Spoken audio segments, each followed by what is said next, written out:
What's up, Earth Rockers? It's your boy Shovatar here, back again for my very last Castlevania 64 commentary video. And I want to, first of all, this is Carrie on hard mode, as the title will explain, and I'm also going to be using her alternate costume. And there's a lot that I want to say, but I can't get started on any of it right now because the fucking guy is going to come in and start talking again. So, here he is. In the mid-19th century, the province of Wallachia. In this time of peace and plenty, no one foresees the return of ancient horrors.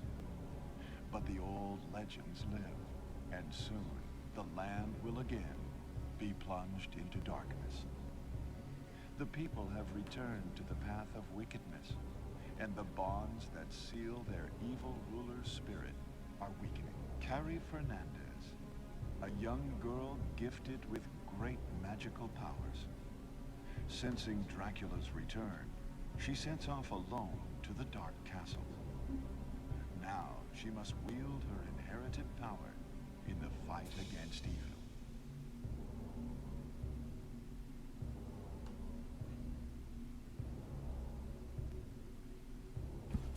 Okay, so what I want to say right off the bat is that I actually was not originally going to do a commentary for this run, for a number of reasons. In fact, I'm actually recording this commentary after I've already recorded my first commentary for Legacy of Darkness, which is the second N64 game that I'm going to be talking about after this. The reasons I changed my mind were just because, I don't know, I thought it would be weird to post all these other runs and not post one for this, and also just because, I don't know, there are things about Castlevania 64 that I really like and that I'm always kind of happy to talk about. And also because Carrie on hard mode is basically, in my opinion, probably the hardest way to play the game, casually anyway. I don't really know what people who play this game at like a super high level, like speedrunners, I don't know like which character they play as or what they do. They probably play as Carrie because I think she's faster and she certainly jumps farther. But in terms of a casual playthrough, I would say Carrie is definitely the hardest because you have to deal with you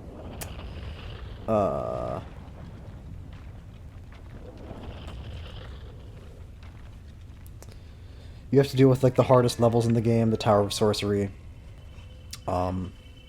And also because Carrie is just really not as good at handling the game's somewhat awkward combat as Reinhardt is.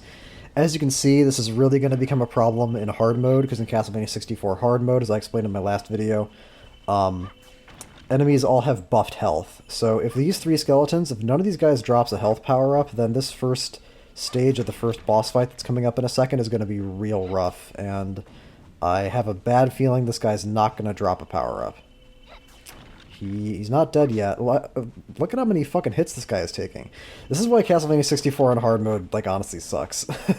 It's interesting, the few tiny changes they made to the environment layouts and, like, adding a few enemies here and there was interesting and everything, but, like, it's not worth putting up with these damage sponge enemies, and that's like, a consistent problem that I have with video game hard modes. So this is Carrie on hard mode. This is also Carrie with her alternate costume. This costume is meant to make her resemble Maria from Rondo of Blood, one of the best alternate playable characters in any of these games.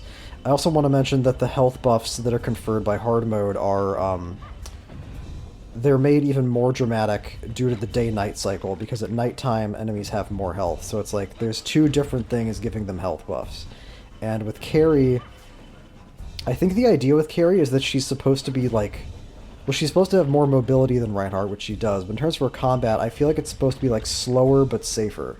Like, you don't kill enemies as fast, but you can kill them from a safer distance, which, to be fair, is an interesting dynamic, because that's not really how any of the previous unlockable characters in Castlevania games have played. Usually, the trade-off is more along the lines of they're way more powerful in combat, but they're more fragile. That's what Maria is like. That's what Richter is like in Symphony of the Night. And the fragility mostly just comes from the fact that he doesn't have an inventory for healing items. He doesn't have any armor or anything like that. He's just fucking crazy overpowered. Kind of falls apart because in Richter mode in Symphony of the Night, there's like no reason you would ever take any damage, but well, that's not entirely true. But my point is that this is a different dynamic, and it's an interesting dynamic. Unfortunately, the way that it plays out is not really. Oh no, Eric was kind of like that. Eric Lacard in Bloodlines. He did less damage, but but the spear had longer range. So I guess that's kind of what it's like. But the damage component, the unequal damage component between Carrie and Reinhardt is much more dramatic than the component between Eric and John, because Carrie not only does less damage, but she has to do this like long charge and wind up before she actually does any attacks. Whereas Eric in Bloodlines, I'm fairly sure, has the same swing speed as John. He just does a little bit less damage. Anyway, oh thank fucking God, first power up. Yeah, that's really really important here. Um, Much like with the other runs, I am going for a particular timing here. I want to get to the villa at a certain point in time, and the fact that enemies take more damage um, is going to make that hard. Or actually, oh, maybe I don't do that. No, I think I do what I did in my other hard mode run. I think I try to manipulate, instead of just going really fast, I try to use a moon card at a particular point in time in the castle wall level to make sure that I get to the villa on the timing that I want. So actually this is a little bit different, and I can take this part a little bit more leisurely, which is good because I'm going to have to. Like, whether those first three skeletons you fight drop a power-up or not is actually, like so important. I wonder if speedrunners, like, fucking reset if they don't get it there. Anyway, so that's Maria's, dynamic she compares with Reinhardt. And a thing in video games in general is that if you're going to make a character, or not just a character, like a weapon or something, like any games like multiple weapons, multiple ways of doing damage, if you're going to give a player an option to do less damage, there needs to be a really, really strong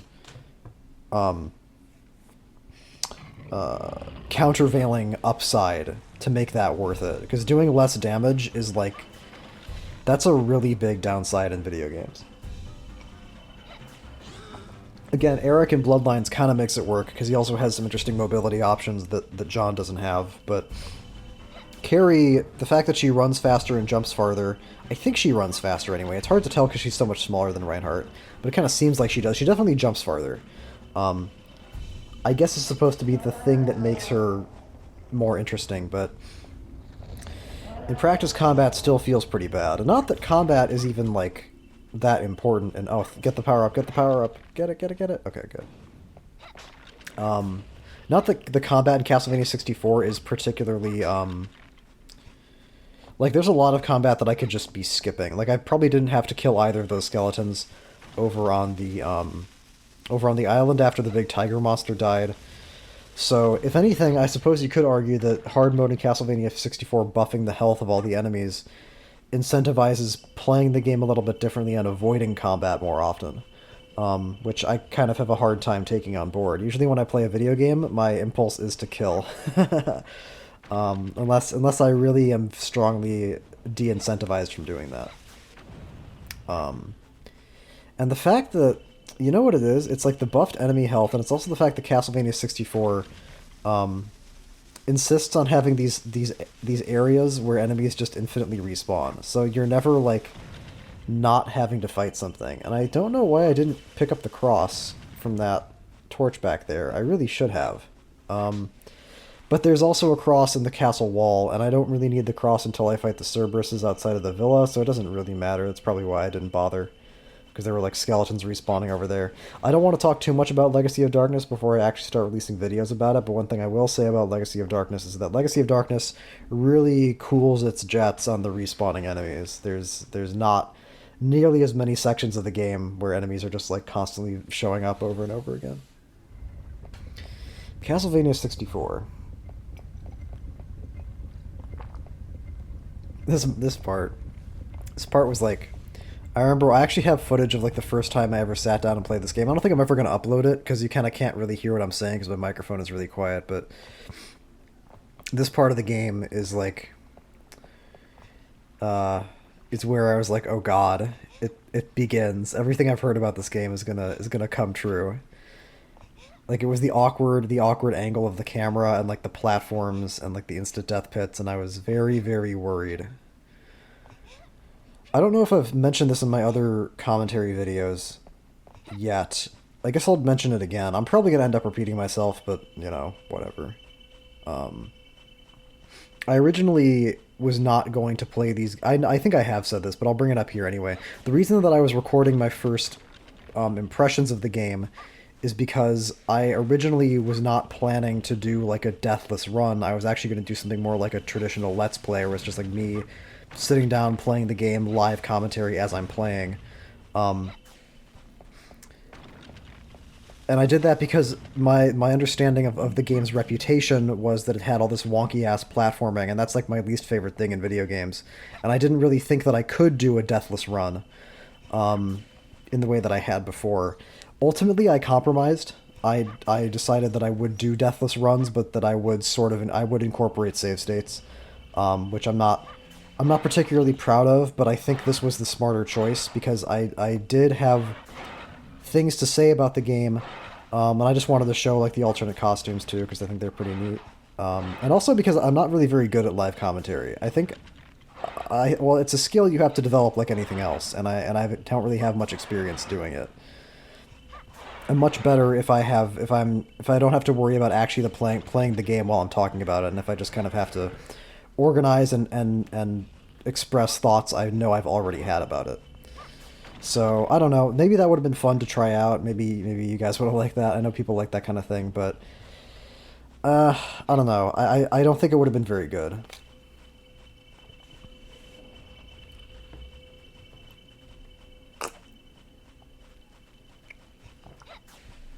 And in my defense, I didn't actually reload any save states when I played the Reinhardt hard mode run. That actually was a real deathless run. Um, and I think on the Carrie run, the Carrie normal run, I only died once in the Tower of Sorcery. I don't actually remember what happened in this run. I don't remember. I'm sure I reloaded at least once. I probably died on the Nitro run. That's my vague memory, but I don't remember. I don't really remember dying at any point after that. And it's just one of those things. Like the game's 2 hours long. It's a little bit wonky. Shit can just like go wrong at the drop of a hat. It was just kind of like a personal sanity decision, I'll say. Because the thing about these games, like there are some games where like obviously if I'm gonna sit down and I'm gonna record a deathless attempt of a game, obviously I want to get it done, right? It's something I'm going for. It's a challenge I wanna complete. I want to make sure I go for it. But the thing about doing that with previous games is that compared to doing that with Castlevania 64 is the Castlevania 64, number one, there's a lot more cutscenes. There's a lot more waiting. Number two, I think the game benefits more when you basically the less consequential your deaths are, I think the more fun the game is. And I don't say that about every game that I've played. But with Castlevania 64, the fact that the game's strongest elements are in its like atmosphere and its environments and its ambiance, for lack of a better term, um, mean that it really is more of just kind of like a pleasant uh, contemplative experience and not necessarily an engaging challenge, if that makes sense. The fact that the game is relatively simple and that deaths happen kind of out of nowhere or kind of just because of very, very minute errors makes it feel like a lot of the to a certain degree, success and failure are like more out of your control than they are in other games. Is how it feels, of course. Obviously, in reality, you know, if you fuck up in this game, it's not any different from fucking up in any other game. But this is, I'm talking more about how it like feels to play and how it feels to die in it, and that is eerily similar, frankly, to the way that Super Castlevania 4 felt to play. Where Super Castlevania 4 also had like this neat atmosphere and some cool environments and a couple of good music tracks, but it was like every death in Super Castlevania 4 was just like absolutely soul crushing because it was always some like dumb fucking platforming shit. Or like you'd get like randomly clipped by a Medusa head because your sprite is so big and you'd get like knocked off a platform and die, or like some dumb shit would happen where you'd like fall through a staircase, or like Super Castlevania 4 was a game that felt like awful to die in. I would contrast that directly with something like Bloodlines, where in Bloodlines, if you died in that game, it was almost always because like of a series of mistakes and miscalculations kind of compounding on each other to create a failure state, rather than one simple like you misjudged this pixel and now you're dead, which is a little bit less fun. But this is something I've already talked about before. And to be fair, Castlevania 64 doesn't really... oh, there's the cross. Perfect. Now I don't even have to get it on the castle wall. Good for me. To be fair, Castlevania 64... There are moments in... Like, there's nothing in Castlevania 64 that I would say is as badly designed as, like, the Frankenstein Bridge from Super Castlevania 4. If you guys don't know what that is, or you're not familiar with Super Castlevania 4... there's basically a section at the end of the worst level in Castlevania 4, level 8, where there's this bridge that's composed of individual platforms that like will appear and disappear, and it's literally random. Like there are smart ways to play that part of the game, and there are dumb ways to play it, but ultimately like you can do everything right at that part of the game and you'll still just die because you got a bad pattern. It's one of the most strange game design decisions I've actually ever seen in a video game, but I'm getting off topic. Look at that guy, got his fucking head blown off.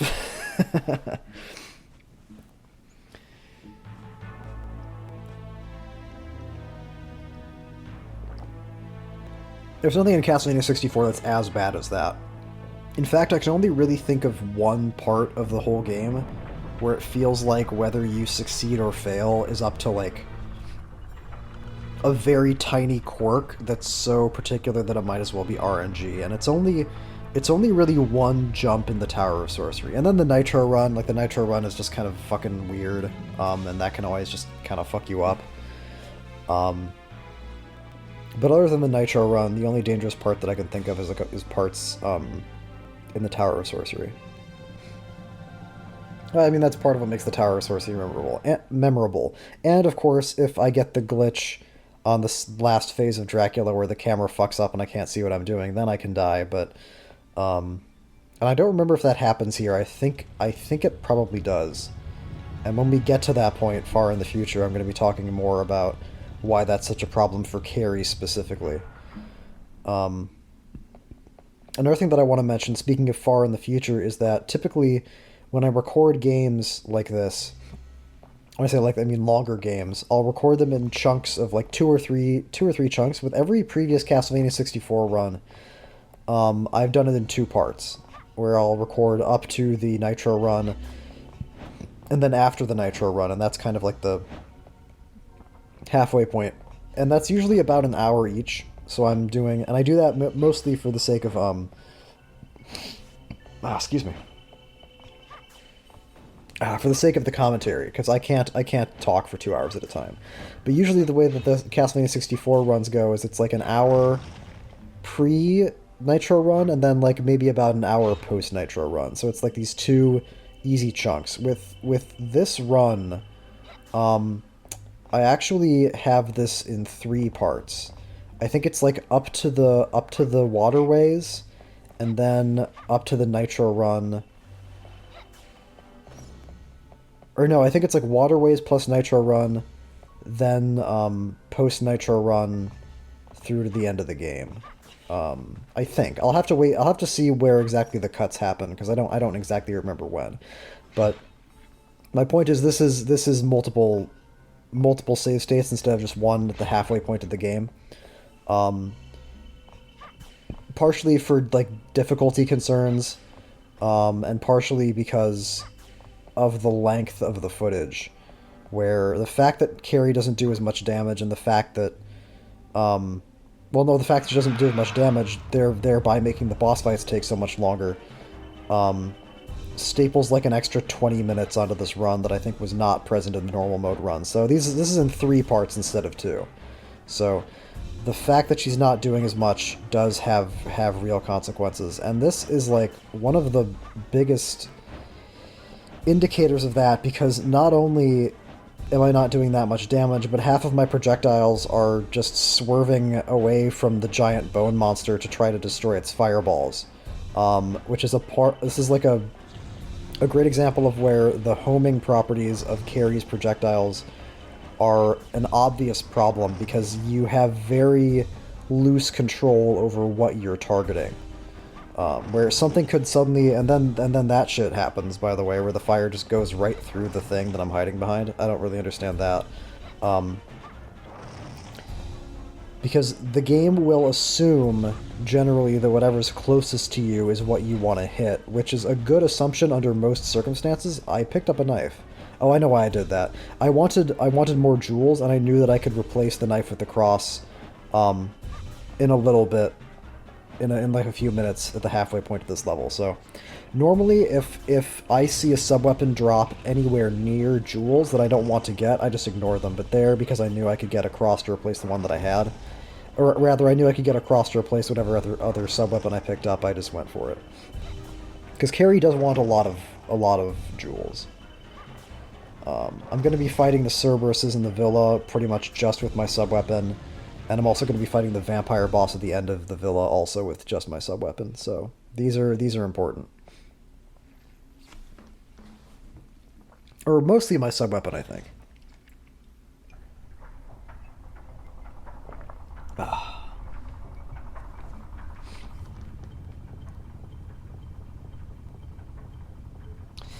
Yeah, my evaluation of these games has sort of fluctuated drastically as I've gone back over the footage, because it was a very up and down thing where I went into Castlevania 64 with my expectations at rock bottom. All I really knew about the game was what I had seen and heard in the Angry Video Game Nerd video from I don't even know how long ago that was now. And so then and he made the game sound like garbage, as he does with games. But then when I started playing it, I'm like, this really isn't that bad. This is pretty cool. Neat, I'll say the word again. Neat atmosphere. Basically functional. There's some quirks here and there, but mostly it's a pretty neat, pretty soulful experience.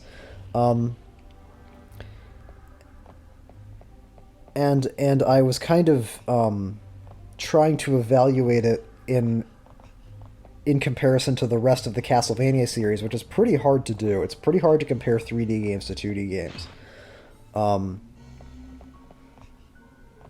Not for any logical reason that I can deduce. Because if all you're doing, oh my god, I can't believe I took that so fast. Well, I guess I just wanted to go for it. So clearing that gap is something that I sometimes do and sometimes don't do, which makes it a little bit odd, because I don't always know exactly what's going to happen when I jump at that particular, when I jump there. So I have to kind of be ready to either immediately back off on the control stick if I do clear it, or keep the control stick held down to get over the ledge. This is actually a place where Carrie's higher, like a further jump distance is pretty important, because there, the part with... There were some jumps that I made back there that I absolutely would not have made on Reinhardt, or would not have tried to make on Reinhardt. See, okay, I'm noticing this now. So, in Legacy of Darkness, the fireballs that the turrets shoot each get their own little targeting reticle, which will misdirect your projectiles the way that the purple fireballs from the big bone serpent did. But here in Castlevania 64, the targeting reticle just stays stubbornly on the turret, meaning you have to dodge the fireballs instead of destroying them. And that actually works out better for the gameplay, I think, because those turrets in Legacy of Darkness can be really hard to kill, because it can just be hard to get if you're playing as Carrie, because it can just be hard to get the projectiles to target the turrets instead of the fireballs. And I'm talking about Legacy of Darkness again, I realize, but...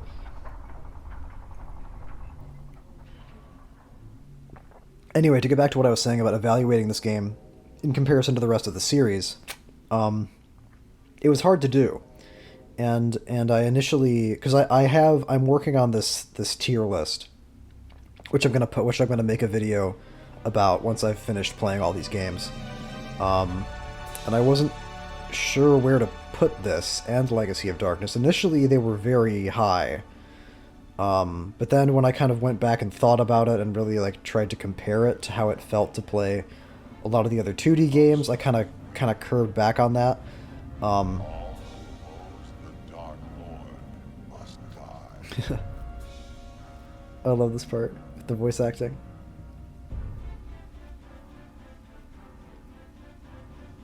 Come, meet your doom.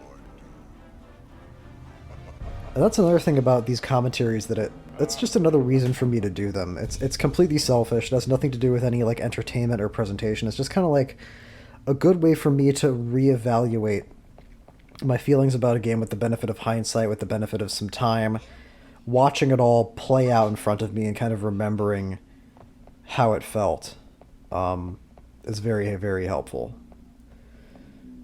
So I don't know when that tier list video is going to be ready, by the way. I guess I'll talk about this a little bit.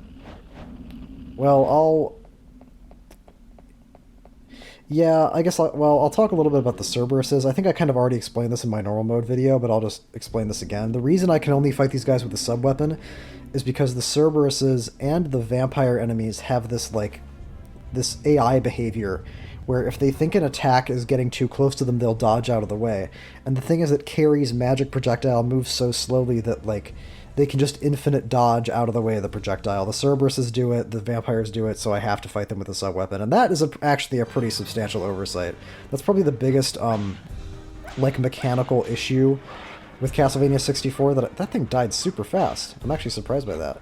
That's probably the biggest like mechanical issue with Castlevania 64 that I can think of in terms of like stuff that's just not functioning. The fact that one of the character's primary attacks just like doesn't hit certain enemies definitely feels like an oversight in a way that not many other things in the game do. I always have a hard time hitting that bat, because, I mean, I don't know, maybe if I fucked with the camera settings it would help, but somehow I doubt it. Look at how fast these guys are dying. I'm actually shocked by this. I guess it's just because the cross is hitting them twice, and hitting them like multiple times. Interesting. Well, I can't complain. Look at that shit. I don't know when that tier list video is going to be out, because I've encountered a hiccup that's disrupted my schedule for playing through all these games. This is funny. Initially, when I set out to do this, when I set out to play all these Castlevania games and like make videos about all of them, I initially was hoping to get it done in 6 months. And I started in November, so that would mean being done by like mid-May. Obviously, that didn't happen. And it was because it turned out that playing through the Metroidvanias took way longer than playing through the classic Castlevanias, as I should have expected, because those games are much more intricate and complicated and lengthy. And also, the N64 games took a long time to finish too, for similar reasons, just because they take so much longer to play.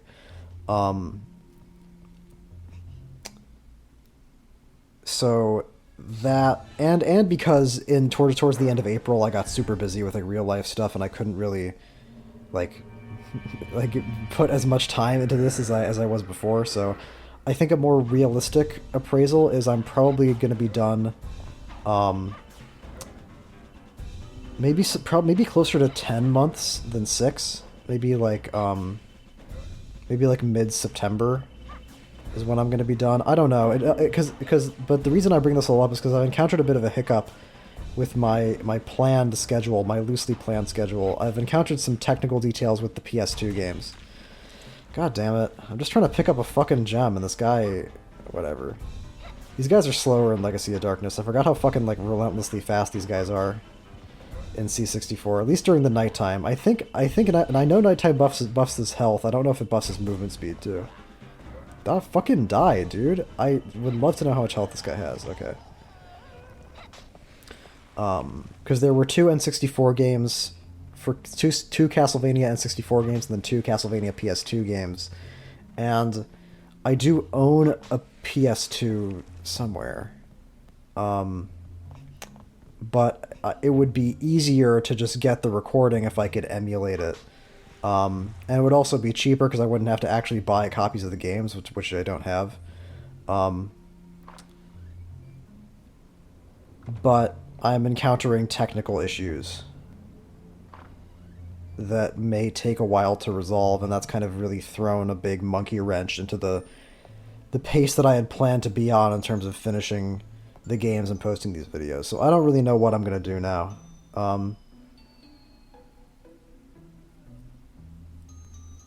Because I did play them a little bit, and they both seemed pretty neat. So I wouldn't want to skip them, especially because I was kind of committed to playing them.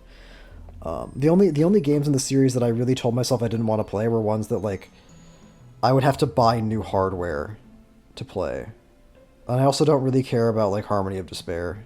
I just don't really care about that game. I don't care about Judgment either. And the Lords of Shadow games, I would have to like buy a 360 or buy a PS3 or buy a 3DS or whatever to play those, and I don't have those things.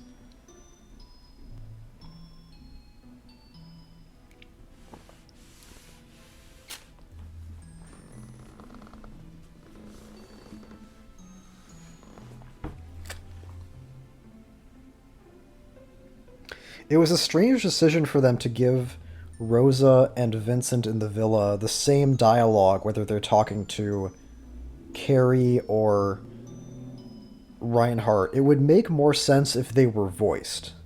Because I'm sure, because obviously, I guess I don't really know how voice acting works exactly, but I'm guessing if they have to provide more voice lines, I don't know if you have to pay them more or if it would be like a bigger strain on the cartridge or what. I just have no idea. Um, but I don't. Surely by the time of the N64, it wouldn't be that big of a problem to put more text into the game, right? Maybe it was a time constraint. Maybe they were so pressed for time they literally didn't. They literally weren't able to finish the character specific dialogue, and they just made it generic because it would be easier. I don't know. I mean, to be fair, like Carrie and Reinhardt are both here to do the same thing, which is destroy Dracula, and their attitudes relating to that goal are fairly similar. So maybe there was just no need for character specific dialogue, but it would have been nice. And I could definitely see how it could be character specific, at least for the Vincent interactions.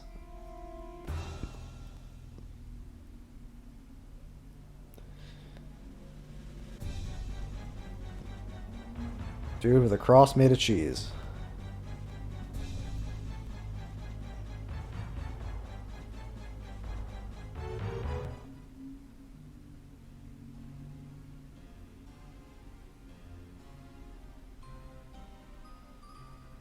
I just thought it was strange that the same music plays for every like NPC you talk to.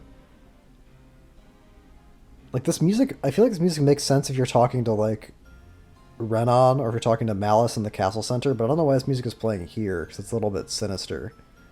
I guess Vincent can become a boss if you get the bad ending, so maybe that's what it's supposed to foreshadow. I don't know.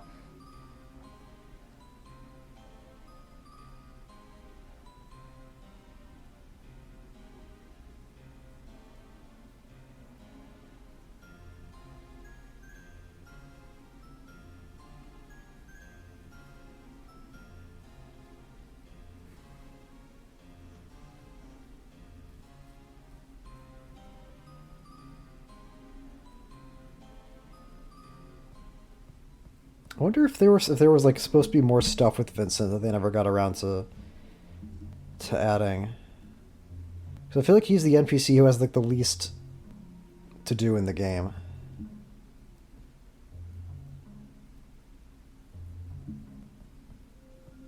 I would love to know like what all they because a lot of the some of the stuff that they had planned they've managed to fit back in Legacy of Darkness, but I would love to know like what. Maybe I can find it out somewhere. I know there were two whole playable characters that got cut. There was Cornell, who of course comes back in Legacy of Darkness, and then there was a big dude with the shotgun called Collar. But I would love to know if there were like more levels or more story elements or more like whatever. I'm always fascinated by stuff like that, by stuff that gets cut from games or stuff that doesn't make it into the final product or just like ideas that they had behind the scenes. Especially when the games kind of have bits and pieces of those, where it's like this element of the game doesn't really make sense as it appeared in the final product, but it was meant to relate to something else that was never added. I just watched a thing the other day about Shadow of the Colossus that was like that. I never noticed the little cherubs on that vase, by the way.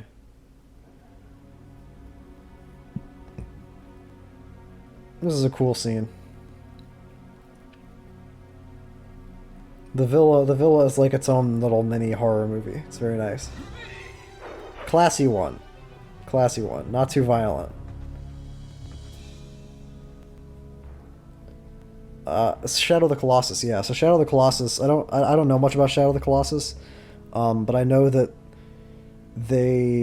there ended up being like 14 colossi in the game or something. I think it was 14, some number. Basically, they had more colossi planned, and they created the environments for the colossi, but ended up not actually including the colossi themselves. And the consequence of that is that in the game, I'm having a hell of a time looking at this guy. And the thing is that I have to look at him because I have to know if my projectiles are hitting him or not. I need to know if I need to close a distance or not.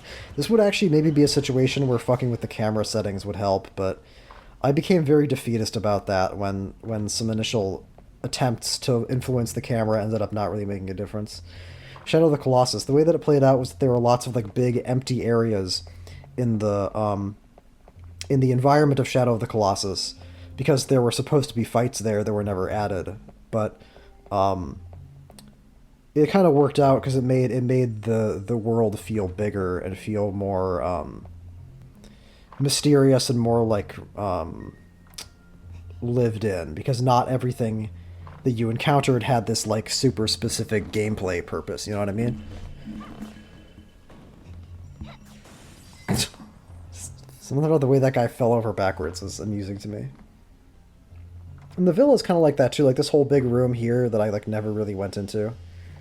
It's neat. Most of the hedge maze goes completely unused once you know the correct route through it, which I have a problem with, but which I guess does. I mean, I guess it's a maze, right? It has to act like a maze, be like a maze.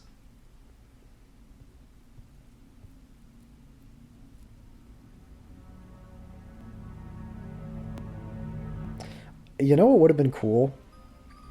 Because the Renon's supposed to be a boss fight later in the game, but I never fulfilled the requirements for unlocking him as a boss because it seemed like it would be very tedious. I think what would have made more sense than making him a boss fight if you spend too much money is if he's a boss fight if you never give him any money at all. Because that would be... I mean, I don't know if it would make as much sense in the context of the game, but... or in the context of like the story or like the characters, but it would make more sense in the context of the gameplay because then it would be kind of like rewarding you for a gameplay challenge, right? Because if you don't buy anything from him, you just have to get by on whatever items you find in the world, which is more difficult and more interesting. So I would have really preferred that. Although it would be kind of weird to introduce a merchant character and then incentivize you not to interact with him. So I guess the real best solution would just be to lower the amount of gold you have to spend, because it's 30,000 to get him as a boss. I think if it was like 20,000 even, I think that would be much more amenable. I feel like I should buy more than one antidote. I guess I wanted the chicken.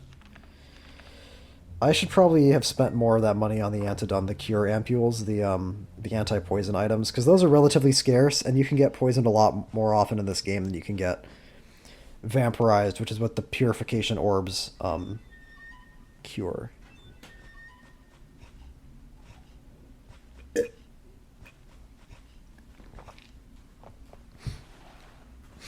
Look at this beautiful, tranquil hedge maze. It would really be nice if you could actually like walk around in here and appreciate it, instead of having to fucking sprint and jump the whole way.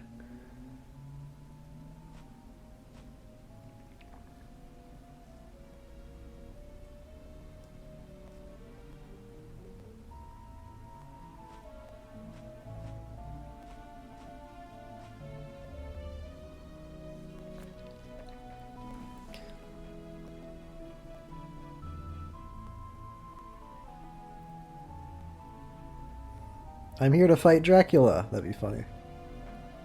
See, this is one you should have guessed something was fucked up about this kid, because he talks about his village getting attacked, but like look at how this kid is dressed. Like I feel like a kid who dresses like this doesn't live in a village. He's got to live in like a mansion or something. Right? Although I think in the story of Legacy of Darkness he actually is born in like a village in the woods. So I don't know where the fuck he got this outfit. I mean, I know that it's not supposed to be historically accurate because it's a fantasy game about vampires, but like a kid living in a village in Romania in 1852 or whatever, I feel like would not be dressed like that under any circumstances. Ah, help me! The one voice line that that actor provided.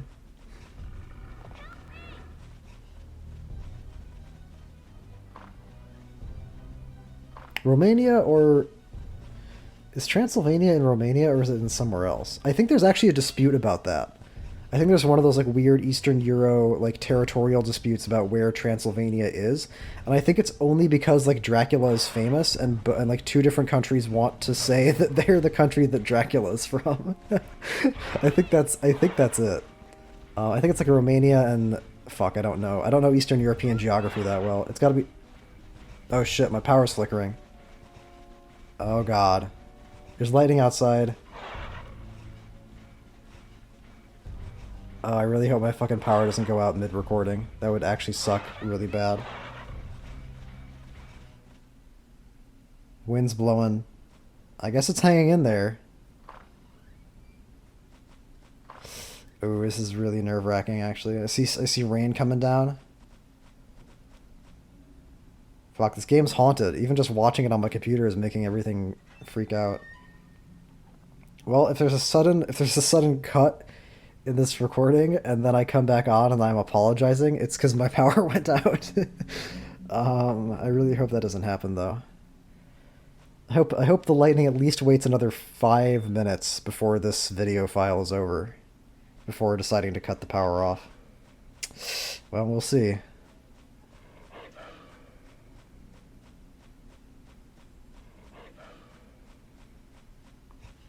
Anyway, yeah, it's like Romania and I guess whatever other country is next to Romania, some country next to Romania. Because I think the historical, which is funny because Dracula, like the historical Dracul, whatever, is like mostly known for impaling people, which you'd think countries wouldn't be tripping over themselves to take credit for, but that's just how it is sometimes. It's probably because of tourism, honestly. If you can say my country is the country that Dracula's from, then you probably get more people visiting.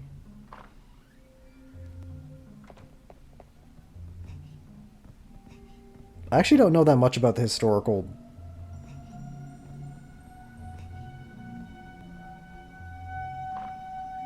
What the fuck?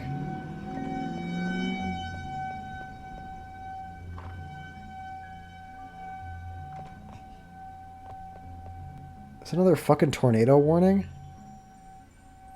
A couple days ago we had, like, this insane weather. There were, like, tornadoes. Never get them up here.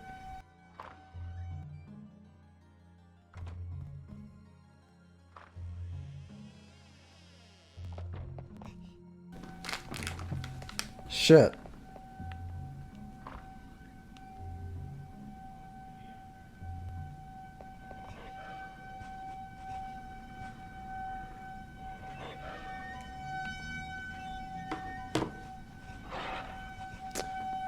Well, this is very bad, folks. I'm now reporting to you live from a potential disaster zone. How much time do I have left? 4 minutes? I guess I might as well finish this. Might as well finish this commentary.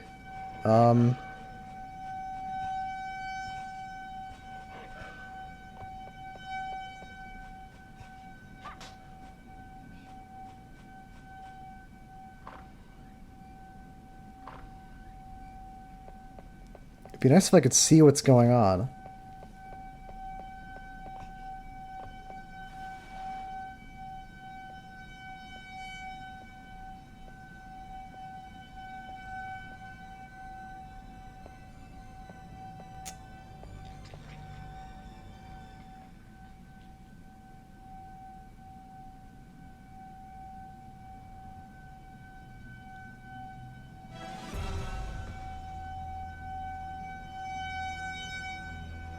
Um,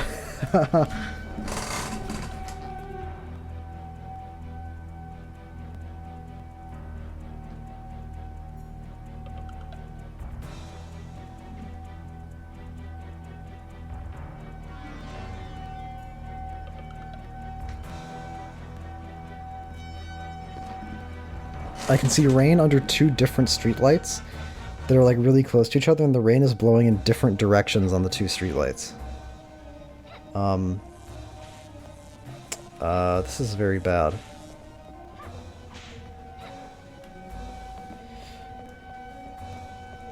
I can't fucking believe this is happening as I'm recording a fucking commentary. What the fuck is going on? Oh, it's just a thunderstorm, right? Sorry, I'm looking up a fucking weather thing to make sure I'm not about to die.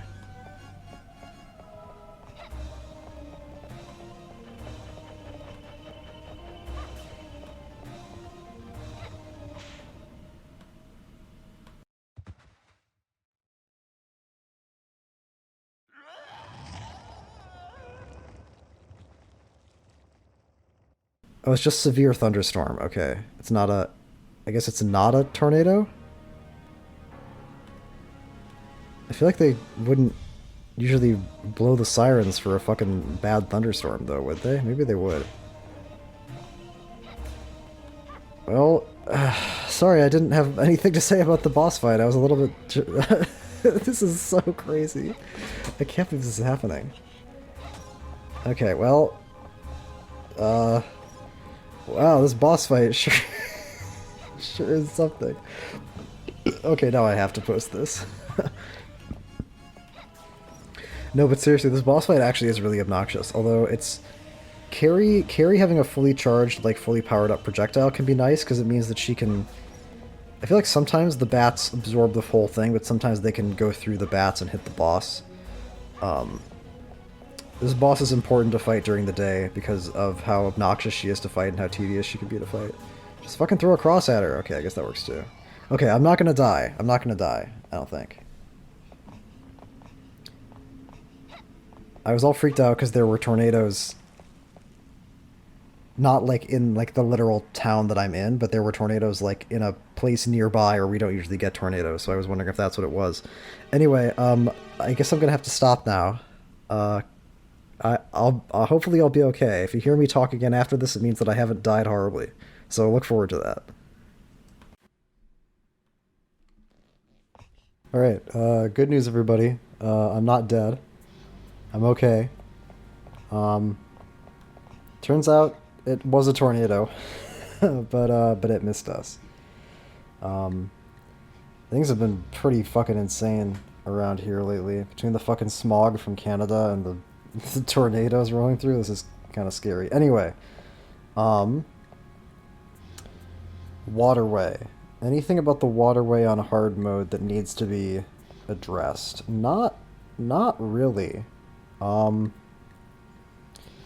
You really spend most of the waterway avoiding enemies rather than fighting them, and the waterway is kind of the first, it's the first level in the game where the platforming really gets dangerous. It's kind of, which is fitting since it's a carry-only level, and the carry-only levels are, well, I don't know. The Tower of Execution is pretty scary, and that's like a platforming challenge, but the point that I'm making is that it makes sense that the carry stages tend to be more focused around platforming, which in the context of hard mode is especially a boon. So that little jump that I did back there, I want to just like point that out real quick. That's actually dangerous, because if that first lizard man decides that he wants to get aggressive enough, he will actually, he can intercept you mid-jump and hit you mid-air, and you'll fall into the water. It didn't happen there, but it has happened to me before during like practice runs. I have no idea what the difference is. I guess it just has to do with when you jump past him, because I'm pretty sure if you get close to him, that'll trigger. He'll start to rev up an attack, but that's all I know about the lizard men. A lot of the enemy AI is not super. Like I don't really get a lot of it. So what's impressive to me about the underground waterway is that You know, the Reinhardt and Carrie specific levels at this juncture in the game between the villa and the castle center are both conceptually the same. They're both passages underground, but they managed to make two underground passage levels that feel and look completely different. I mean, there's a lot of brown in both of them, of course, but you could say that about a lot of the game.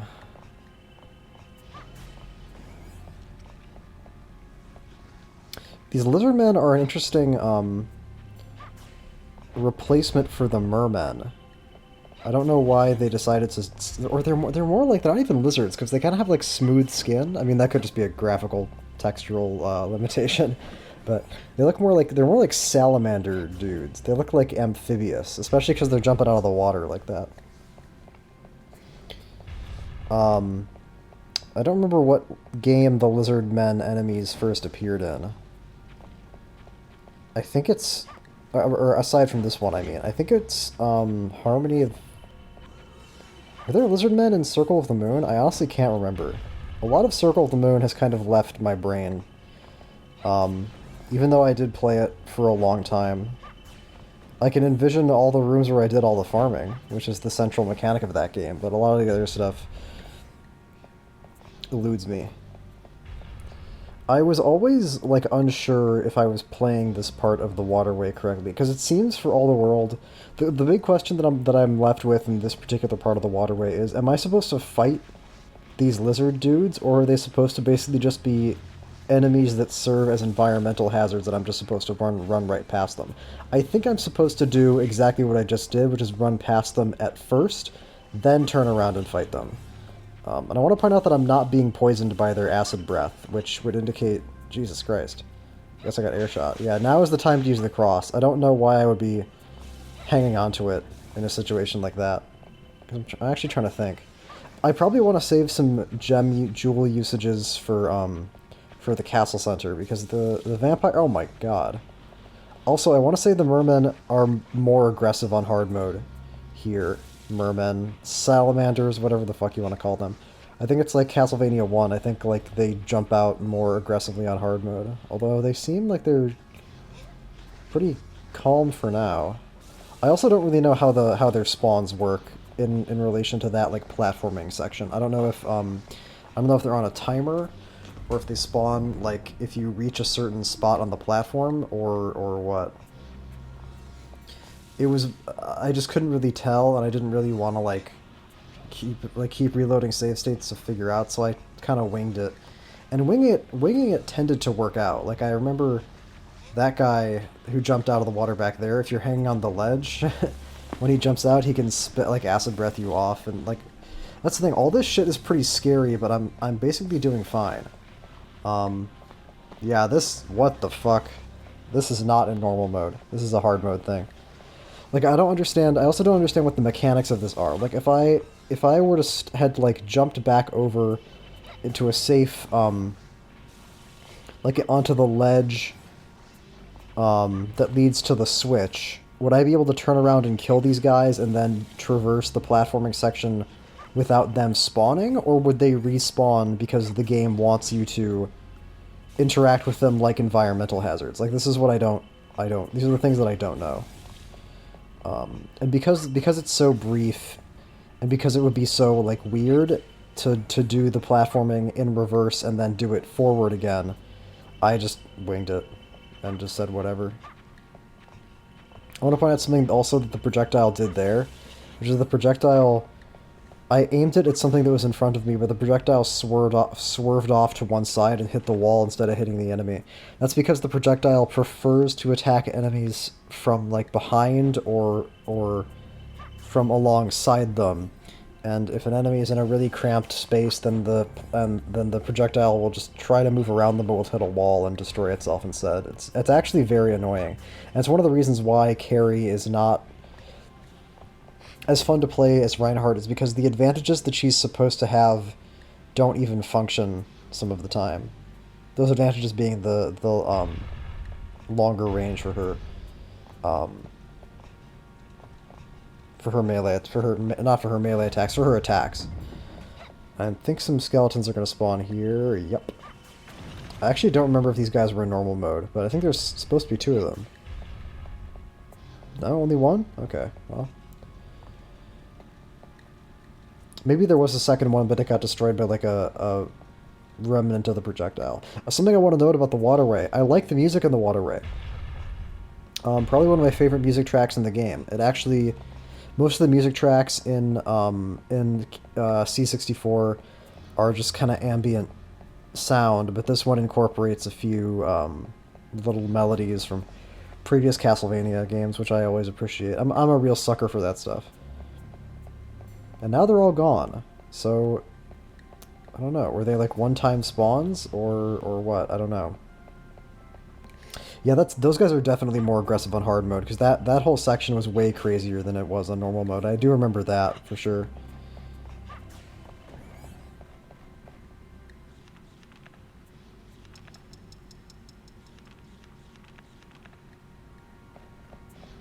Look at that triangular bat. That's funny.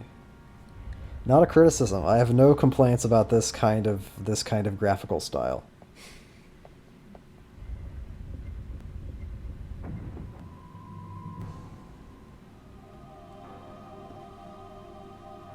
Did they have fans like that back in 1852? I guess there's no reason they wouldn't. A fan is not a particularly complicated mechanism, right? But again, it's part of this thing that Castlevania 64 has, where it feels like it takes place further in the future than it actually does. Or I should say further forward in the past. What are you saying? That double exclamation mark thing should really never happen. It always looks kind of silly.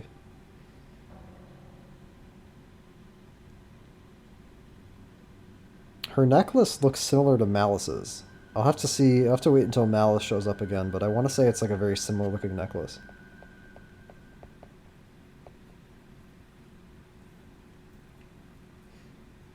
I guess I should... I don't know. Maybe it's not worth bringing up. Oh, actually, I want to point out that line there where she says to restore him to his full power, because that would be a line that would benefit very much from some kind of indication of emphasis. Because what that line is supposed to indicate is she's asking, what do they mean by restore him to his full power? Isn't he already restored? So some way to emphasize full power would be, like the full and full power would be helpful, I think. Because I didn't quite get that line at first. Wow, that just kind of fizzled out. Well, okay.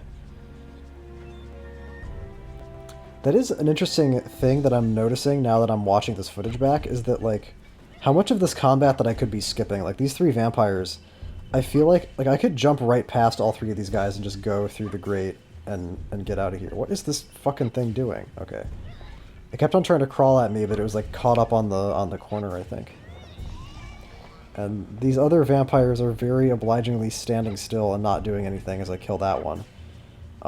I guess this is one tangible benefit of Carrie's longer range, is that she can actually stand outside the like combat activation radius of some of these enemies, and they'll just fucking stand there and get hit.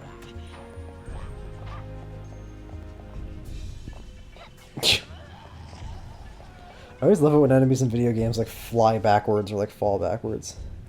That was actually kind of a risky loot pickup, because I couldn't see behind the money bag. There could have been a knife back there, because those vampires can drop up to 3 items. And I could have just accidentally like picked up a knife and lost my cross, which wouldn't be the end of the world, but I don't remember when I would get my next cross. My memory for sub-weapon placements in Castlevania 64 is kind of fuzzy. I know crosses are very rare.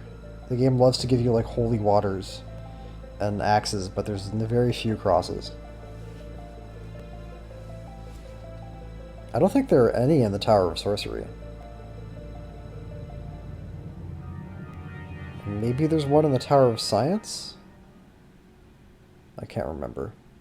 Anyway, it doesn't matter because I'm not going to lose the cross, but that's the kind of thing that would be useful to know, so that way I don't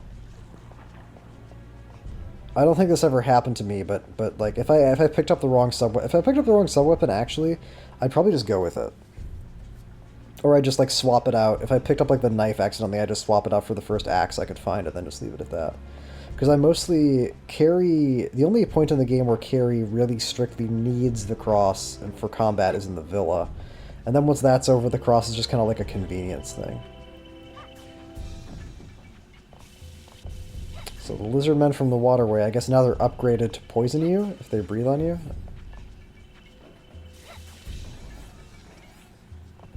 Okay, I'm just going to say this once. I'm going to say this one time, and I'm not going to bring it up again. Carrie's skirt is too short. I think the developers needed to rein it in a little bit with the design on this. I think they needed to take a bit of a chill pill. I have played a lot of Rondo of Blood. I don't think Maria's skirt is that short in Rondo of Blood. That's all I'm gonna say about that.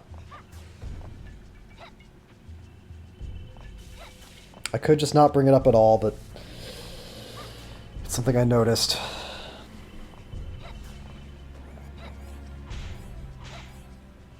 Those wacky Japanese, huh?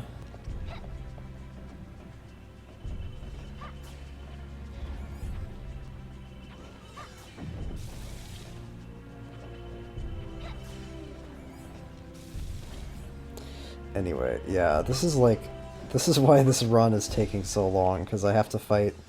Carrie just takes so long to fight enemies. I guess, I don't know.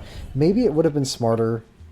This is only just now occurring to me. Maybe it would have been smarter to pick up the axe or something instead of the cross, because even though the axe wouldn't do as much damage, the fact that it has a cheaper heart cost means that I could probably weave it into combat more frequently and more naturally. So maybe that would have been better. I don't know. Jewels are, like, plentiful until they aren't. That's a weird thing to say. Honestly, well, the real problem is just that the cross costs so many jewels to use. It's 5 per usage, which means that you can't really, like, use it in every combat situation. You have to think about when you want to use it, which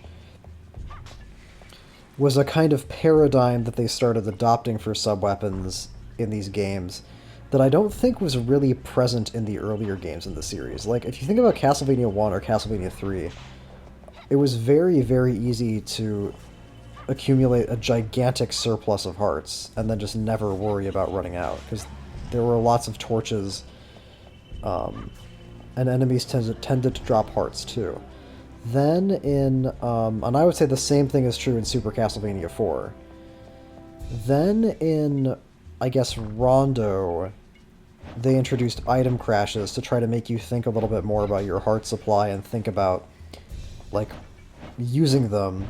And then in Dracula X, I think they had the holy water cost 3 hearts, which was not really warranted because the holy water in Dracula X was not very good.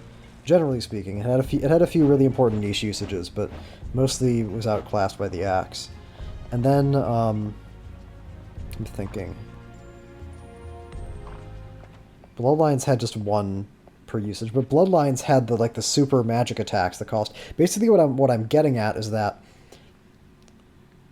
for a long period of time in Castlevania, like, running out of hearts was not something that you ever really had to worry about. Then in the later games, they tried to make it more of a resource that you had to conserve and use strategically, which I'm not sure I really like that much. I don't mind item crashes being like a strategic component of a run, because item crashes are very powerful, but sub-weapons are supposed to be, in my mind, just like what I got used to playing early Castlevania games, sub-weapons are supposed to be like a sub-weapon. It's supposed to be another attack you have to augment your default combat capabilities. So when the game de-incentivizes that, it just makes it feel like you have fewer tools and fewer options, and you're not, like, playing in a way that's as dynamic and as interesting. Like, There's nothing more fun in Castlevania games than some kind of like sub-weapon plus a melee weapon like 1-2 punch. And in Castlevania 64, the fact that the axe is kind of underwhelming and the holy water barely works and the knife doesn't do any damage and the cross is too expensive means that sub-weapon usage is like wonky. Or is rather infrequent. Is always how I ended up playing it anyway. And also it's because, honestly, you know what it is? Another big factor is that regenerating hearts, or regenerating jewels, takes, like, time and energy because you... What? Okay, hang on.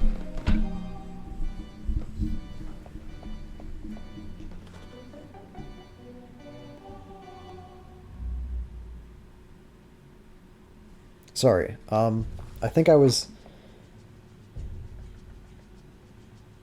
hitting my microphone there. Takes time and energy because you have to stop to pick up every jewel that drops. So the high cost for the cross means that there's this like default worry about when you should use it, and then it's tedious to replenish your ammunition for the sub-weapons. If I could fix one thing about Castlevania 64, it would probably be the Nitro run. But if I could fix two things about Castlevania 64, I would make it so that you can just run over hearts and money to pick them up, or gems and money to pick them up, and you only have to stop to deliberately pick up sub-weapons. Because there's no reason that shouldn't be the case. There's no reason to make you stop and, like, commit to picking up something as basic as, like, because no other game in the series is like that, right? And I don't know what the purpose of that is. Unless they couldn't figure out a way to make different items, because I can understand why they wouldn't want you to be able to run over sub-weapons and pick them up. It's because you don't want to accidentally pick up the wrong sub-weapon, but why would you not want jewels or money? I wonder if there's a ROM hack that actually does that. Well, it's too late now because I'm done playing the game, and I'm probably not going to play it again, but that would have been nice to have.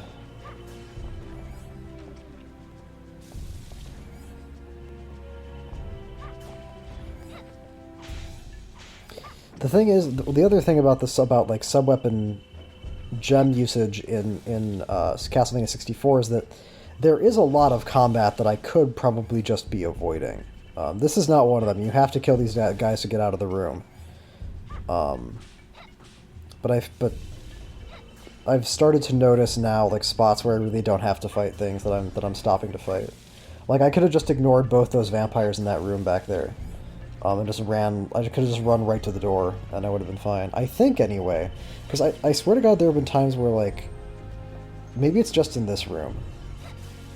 Because the thing is that you can't get out of this room unless you kill these guys, but there's no visual indicator of that. There's no indicator of that at all. In Legacy of Darkness, they added a little, like, door-opening sound effect when they all die, but in Castlevania 64, you can, like, just run up to the door while these guys are alive, and, like... You can't open it, and the game doesn't tell you why. And I think that's unique to this room. I don't think that's the case in other games or in other rooms. So I don't know. It's kind of just how I play video games. I like combat when it's good, and I like to kill things and like just clear out rooms. And sometimes the vampires make funny noises when they die, so you're incentivized to kill them in that sense. I use the word incentivized a lot, but I use it because it's a very important concept in video games. Video games they're full of things that you can do. But I think what's important in video games is not just giving the player things they can do, but encouraging them to do those things. Do you know what I mean? Like I don't know if this is true, but I recently saw, a criticism of Tears of the Kingdom, the new Legend of Zelda game that just came out. Apparently Tears of the Kingdom has this very intricate like building system where you can build like vehicles or like towers, like you can build shit somehow. And a criticism that I saw from someone was that you can do that, but the game, it's never really smarter to do that than it is to not do that. Again, I don't know if that's true. But then I saw these fucking... Look at how many hits this bitch is taking, by the way. This is what I mean when I talk about nighttime plus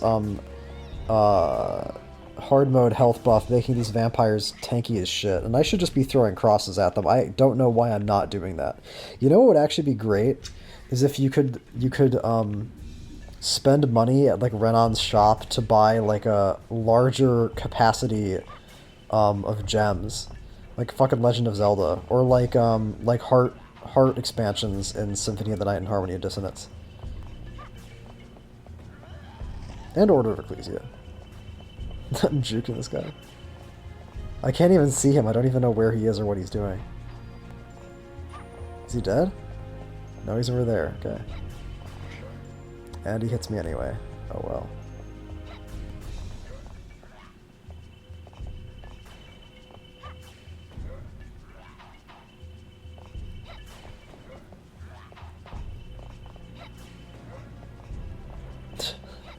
A little jumping in place.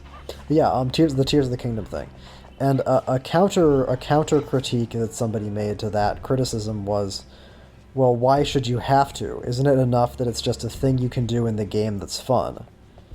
Like, why, building doesn't have to be optimal, right? Isn't it? Shouldn't you just be happy it's there? And I kind of disagree. I do think it's important to give players like the thing about like a good example of this is like Richter's backflip, right? Richter's backflip in Rondo of Blood. The backflip is really cool, but if you want to play through the game,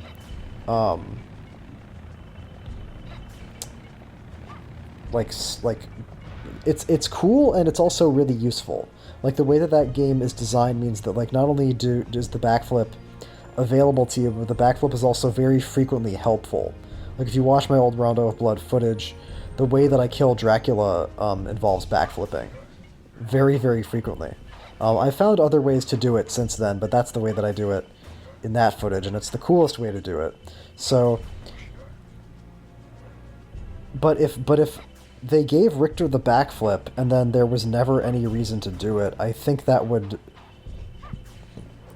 put sort of a damper on it, right? Because you don't just want to give the player cool things to do, you want to reward them for doing the cool thing, right? And not make them feel like by doing the cool thing they're like wasting their time, or they're like making a bad decision, or they're like, I don't know. I mean, maybe people just don't care about shit like that. I think that's it. I think a lot the way that a lot of people play video games is kind of like that. Like they don't really care whether or not something is optimal or whether or not they could be doing something else or anything like that. But for someone like me, that's a very important distinction, is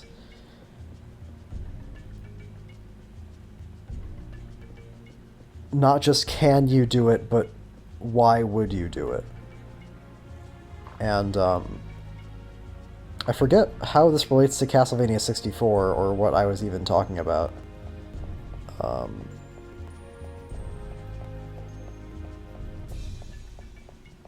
Because there's nothing like that in Castlevania 64.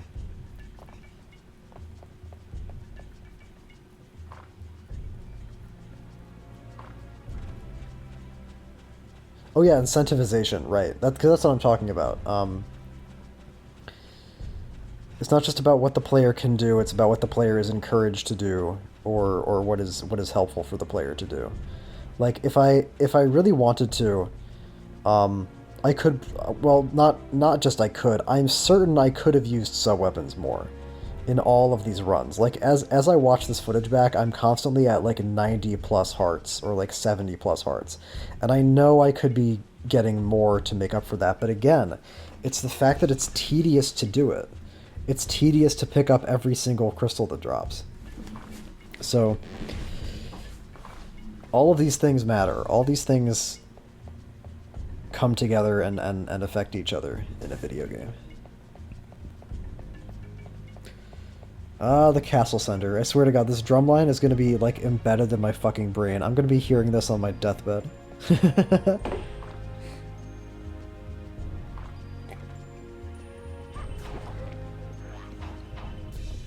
You know what's totally bonkers? I want to say, so like I said, this is divided up into three video files. I don't remember how long the first one was. I think it was like 47 minutes. But this one's 54 minutes, and I think I'm gonna spend like 40 minutes in the castle center.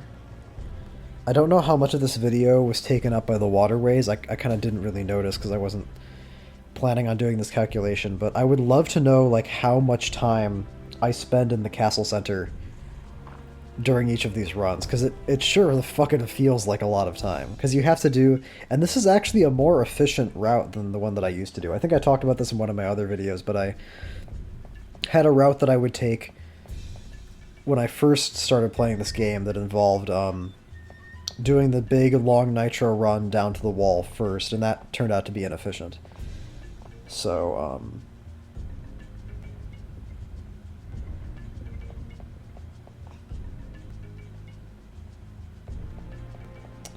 so I changed it up to do that last, so that way I could have the Mandragora already there, put the bomb down, and then immediately detonate the wall and get to the boss fight. And there might be an even better way of doing this that I don't know about. I heard something once about like speed runs of this game, and I'd actually love to see a speed run of this game. It's weird that I don't do that more often, because I actually love speedrunning. Like, I love watching videos about speedrunning and learning about speedrunning. I would never do it myself because I'm not really. I'm more interested in challenges that have like a concrete goal, like no death or no damage or something like that. That feels a little bit more flexible. Speedrunning is like, I mean, talk about forcing you to be efficient. It's really ruthless in weeding out like alternative options, or feeling like you have much room for it's much more often that you're just gonna find like one correct thing to do because I don't know, introducing a time limit to anything creates a very, very demanding and very I'm trying to find the right way to put this. Basically what I'm saying is that you have like very little wiggle room for strategizing in speedruns. It seems like, to me anyway. It seems like what happens in speedruns usually is that there's like a one optimal way to do it, and then that doesn't really change until new discoveries get made, or until new knowledge becomes available. I'm sure there are exceptions to this, and I want to like clarify. I'm not like talking shit about speedrunning. I'm just saying why it doesn't really why it doesn't particularly interest me to do it myself, and also it would be way too hard. Like, I mean, like to actually be good at it, because I couldn't just do it for fun. I think, like, if I was gonna speed run something, I would feel like I'd have to like really get into it and really do it, and that would be a level of dedication for one game that I don't think I'm willing to take on.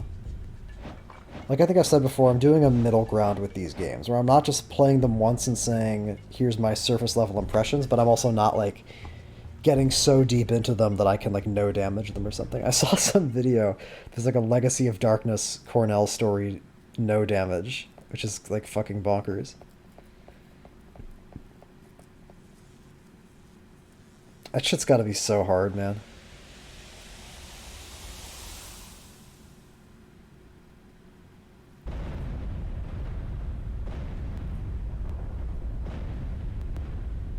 Yeah, I really like speedrunning, and I like watching, I like learning about speedruns and shit like that. So it's weird that I don't watch more speedruns of these games that I play. But it's something that I do. I think I like watching videos about speedruns more than I like watching speedruns themselves. There are some big exceptions to this. Like there's this video I've watched probably, I don't know, 5 or 6 times, and it's a Half-Life speed run. But it's segmented, so it's like super optimized and super fast, and it's like really fun to watch because in Half-Life, speedrunning Half-Life means you're just like flying all over the fucking place and things are exploding nonstop and like something's always happening. Um,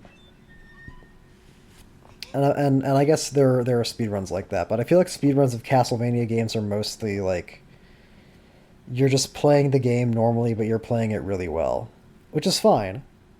Um, and I'm now realizing that it's somewhat hypocritical of me, a person who primarily uploads gameplay footage, to say that pure gameplay footage is not particularly interesting to me. Um, but it depends on the game, and it depends on the footage, and it depends on what's going on, and that's part of why I upload raw footage, and then I also upload these commentaries because some people don't want to hear some jackass running his mouth while they're trying to watch like what a video game plays like. Um, but some people do. So I try to accommodate everybody. And I like doing this. I wouldn't talk as much as I do if I didn't enjoy it on some level.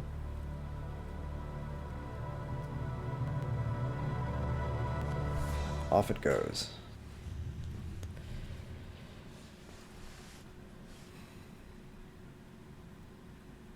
This is a neat little thing. Yeah, that's fine. I already talked about this. But part of the reason that I don't look up speedruns for games that I play is that because um, I do like to try to figure games out myself. Usually I'll only look up a video of a game if I'm totally stumped about how to do it. And even then I've done that. I've done that very, very rarely. Although like speedruns, watching a speedrun wouldn't necessarily give me like an advantage that I could apply in like a normal run. Like I remember watching a Dracula's Curse speedrun once where a dude he gets to Alucard 4 and then he climbs up an invisible flight of stairs and then like skips to level A, and it just, well, that's not really very helpful. It's cool, but it's not super helpful.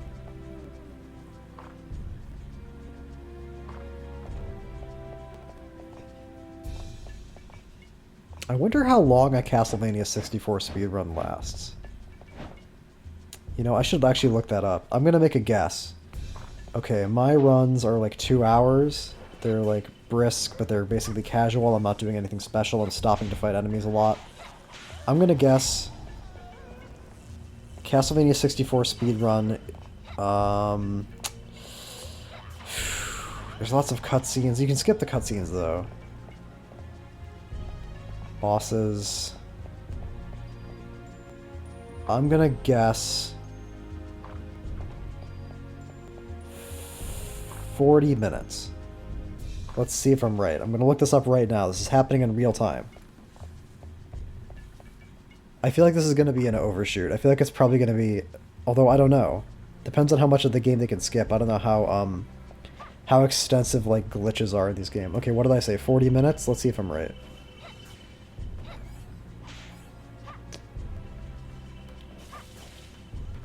Drum roll. Okay, this world record is 34 minutes, so I was actually pretty close.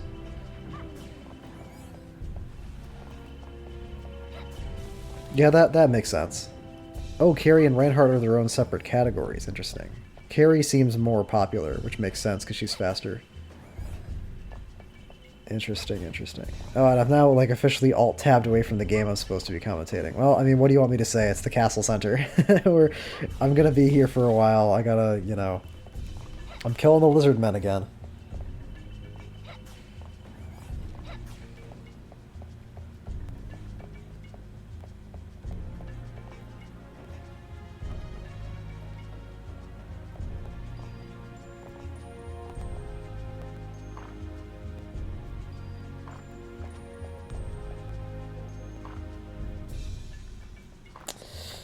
This room, man.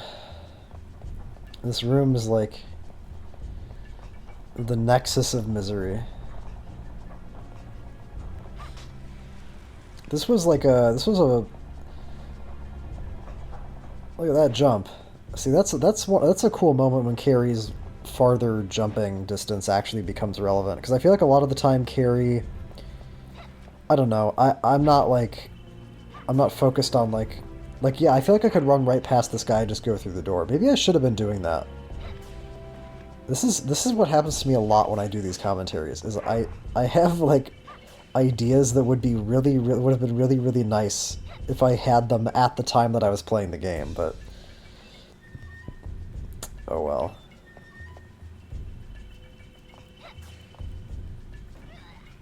Are they just not going to activate? How many hits are these fucking things going to take before they die?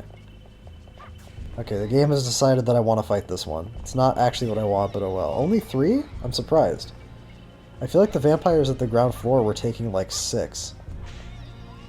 Huh.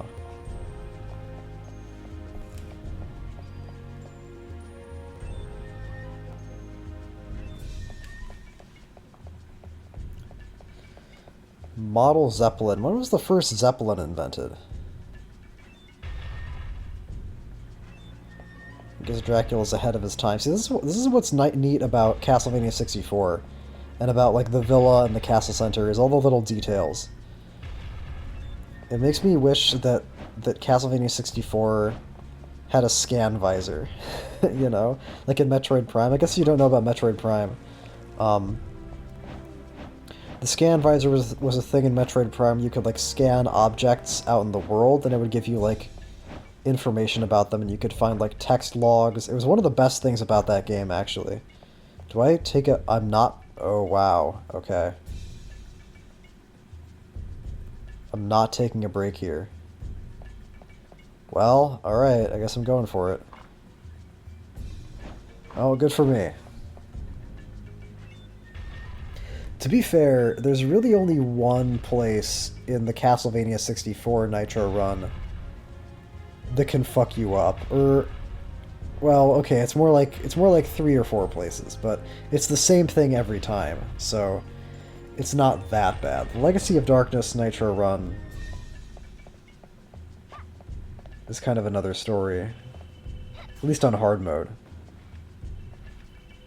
See, this is actually not smart. What I should have done is walked a little bit further forward to activate both of them, so that way the cross would hit both of them and I wasn't using cross ammunition to hit one when I could be using it to hit 2. Not that it matters, because I'm mostly going to be using Carrie's projectile, but like this is... You know, I had never put together before that the fact that crystals, you have to like stop to pick them up, was making me not want to use them at all. I only kind of just put that together.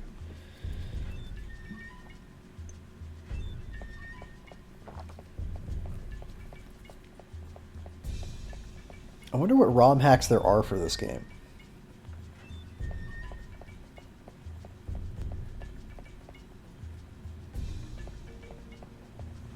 Yeah, the parts that are dangerous are these corners. I've already talked about this, but I'll talk about it again in case you guys are only watching this video. This is really tricky because those platforms will only stay active for a set period of time, so you have to keep moving while the camera is in the process of adjusting. And that's a gigantic problem, because now the direction of your movement is constantly being altered as the camera moves. So you have to like kind of stop and start and stop and start, but you can't do that too much or else you'll fall off and die. It's remarkable, like, how easily you could make that not the case. It's the first moment in the game, actually. Well, I'd say it's the first moment in the game when the camera is weaponized against you. I guess you could technically argue the hedge maze is a little bit like that. Sometimes the camera can get like stuck on a corner in the hedge maze, and you're running around completely blind, trying not to get hit by dogs, but that's pretty rare. That's really the only part of the game where the camera is like... The camera is coordinating with the enemies in the environment to try to kill you. It's my personal headcanon that the camera in Castlevania 64 is being operated by some kind of like evil Dracula minion equivalent of Lakitu from Super Mario 64. No, like in Super Mario 64, Lakitu's always like following you around with a camera, and that's like supposed to be the in-game camera. I think there's an evil spirit controlling the camera in Castlevania 64. I don't think it necessarily looks like Lakitu, but that's what I imagine. The camera gremlin? I don't know what I'd call it.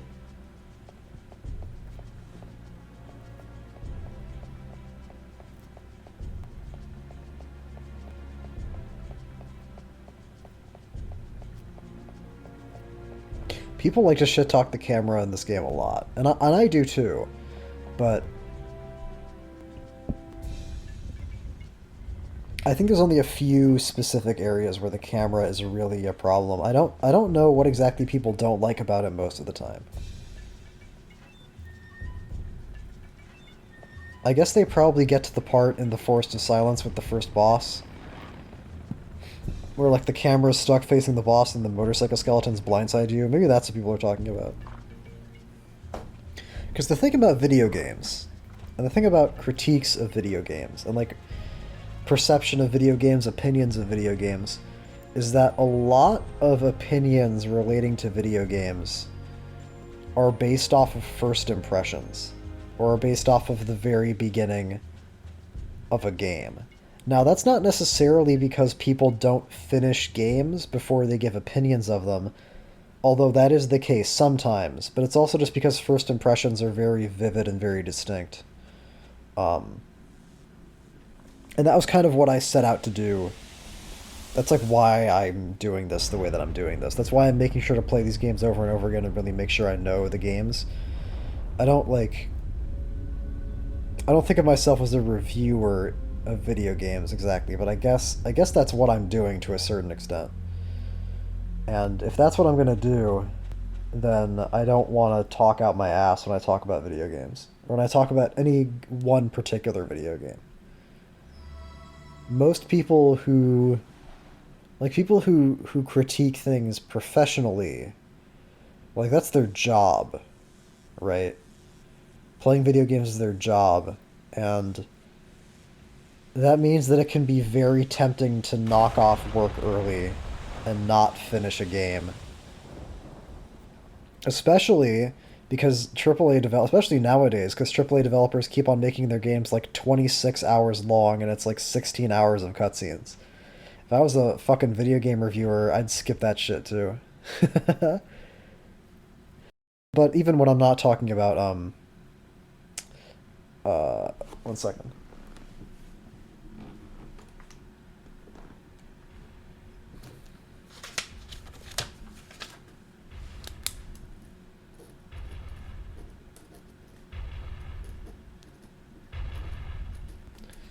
But my microphone had to write down a timestamp for when I did it, so when I go back and edit this, I can find it and get rid of it.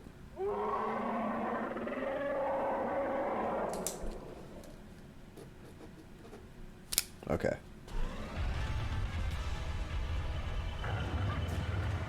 But even like people who don't review games professionally, just like regular video game players, like if you look at Steam achievements of video games, it's like 35% of people who have a game have gotten past like the first room or whatever, you know? I mean, that's, to be fair, that's in part because a lot of people will buy games and then the games will just sit in their backlog for a while, so that's not really a better measurement would be to compare the people who got the walk into the first room achievement and people who got like the beat the final boss achievement. And there's usually a gap there too.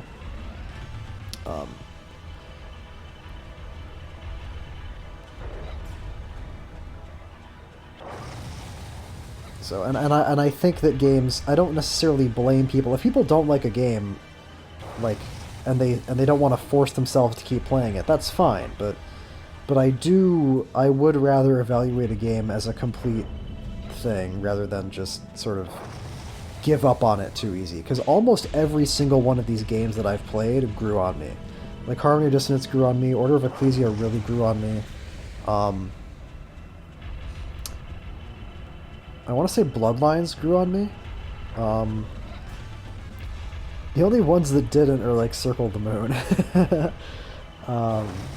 But I mean, then these games definitely grew on me. Like, the more I played these games, the more I understood sort of how they worked, the more I appreciated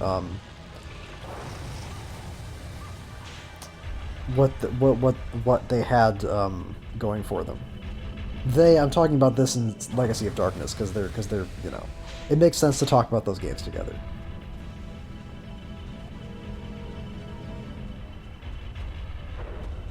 But with a lot of people, I think it's just like they pick up a game, and if they're not like enthralled in the first like hour, they're just like fuck it. Which again, like that's reasonable, but it's not what I like to do.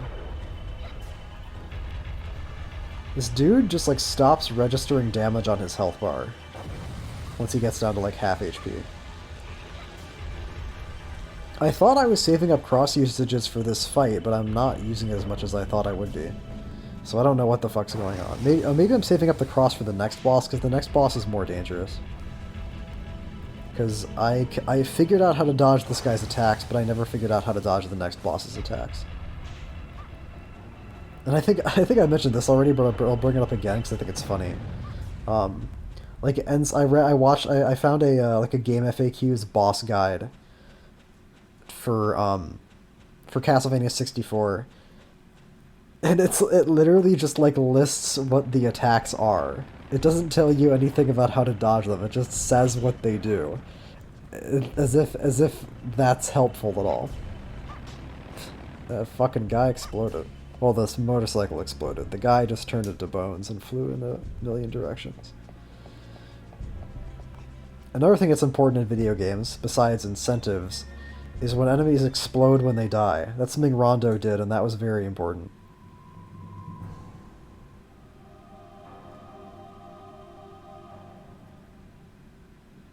I like Actrice's design a lot. I like her costume, I like her hair, I like her staff. Her staff actually looks... This is gonna sound silly, but her staff doesn't look evil enough. Her staff should have like a bat on it or something. I don't know.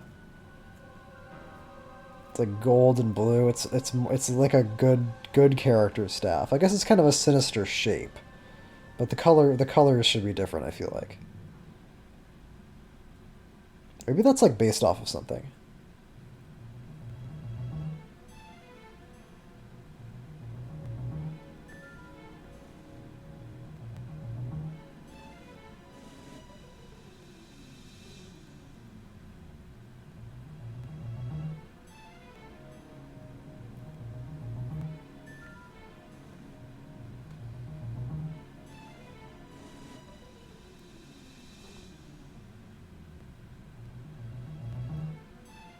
What's that gold stuff hanging down from her hair? Those can't be earrings because they're too far out.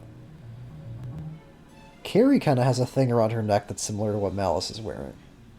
For some reason, Malice's necklace like really stood out to me and like bothered me because it seemed so like prominent. I'm like, is that supposed to be something? That's supposed to be like the soul of Dracula in a necklace or something? What is that gold stuff? Is that from her hat? Oh, I guess they are earrings. Okay. Yeah, this boss is just like a fucking shit show. I don't know, man. This is another part... This is actually the second moment when the camera conspires against you, because the fact that it's centered on the boss means that the camera's constantly moving. Well, not constantly, but the camera will move in these wide sweeps, which will alter the nature of your directional movement, which is very, very frustrating. You know what's funny is this boss is actually pretty... It's actually pretty good to use the holy water against this boss, because she has these periods where she's standing still. Like, if you dip in and you drop a holy water on her right before she does her period of standing still, she'll just sit in the fire and take a pretty good chunk of damage. Of course, that comes with the caveat that she's almost guaranteed to hit you if you're that close to her right before she revs up some attack. But actually, if you're that close to her, she might cue her freeze attack, which is easier to dodge than any of these like crazy like zooming projectiles, because it's just like a basic radius around her that you have to avoid. So I don't know, maybe that would be better, but I didn't really want to fuck with my sub-weapon usage that much, especially since the cross is pretty good against the beast. Although the cross is only really like any advantages against the big skeleton beast enemy, the behemoth. Sorry, I can't believe I forgot what it's called.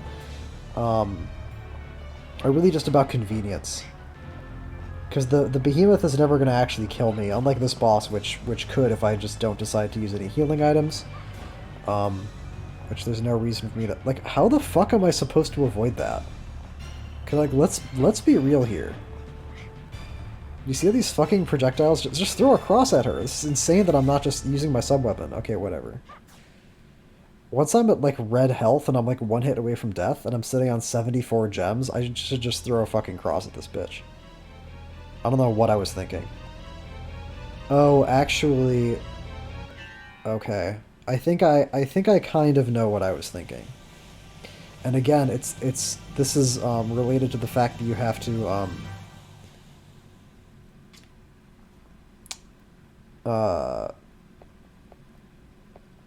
pick up crystals means that, like,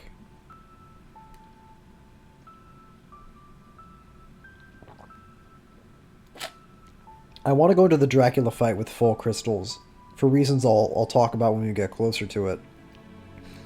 So just like the sooner I get to full crystals, the sooner I don't have to worry about picking any more of them up. So it's a big deal, man. It's not just about convenience, it's about the flow and the pace of the game. And, like, pacing is really important in these games. Not that Castlevania 64 should be, like, high octane, but it's always more fun to be able to use use the tools that the game gives you more freely than it is to feel like it would be an inconvenience to use the thing that's supposed to be a convenience, you know? That's kind of the situation that combination of factors creates, and this is a break. Anyway, now we're going into the late game, which I would say is when Castlevania 64 really picks up again. And I've said this before, but I'll say it again.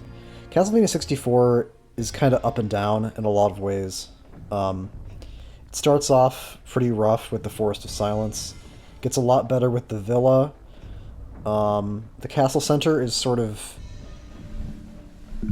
I have mixed feelings about the Castle Center, because it does take so long, but it also makes it feel very distinct. But then I think the last two levels... Jesus, that was close. I think the last two levels, especially for Carrie, are really good. And that, although I'll have to add the caveat that my affection for these levels is somewhat sourced from the fact that I'm no longer actively playing them. I'm just watching myself play them, and I get to enjoy all the atmosphere and the environments and all the things about these levels that are good, and none of the terror or frustration involved in deaths related to it. And speaking of deaths, I can't remember... I know I died on this run at some point and had to reload a save state, but I don't remember when that happened. I think it happened once in the Castle Center with the Nitro run. But that's all I remember. Because I didn't write it down or anything.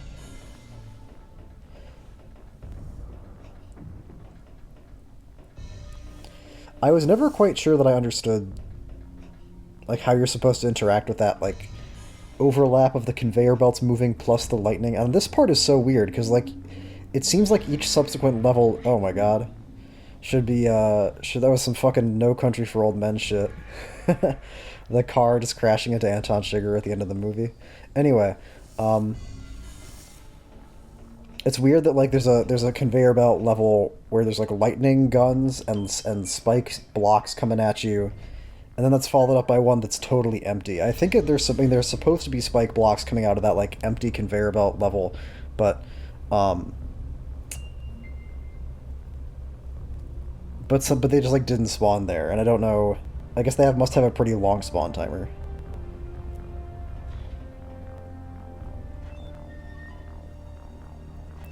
Tower of Science is so interesting. There's a couple of levels like this in Castlevania games that are like laboratory levels, and it's kind of a modern, or I guess a more modern. Where is that thing going?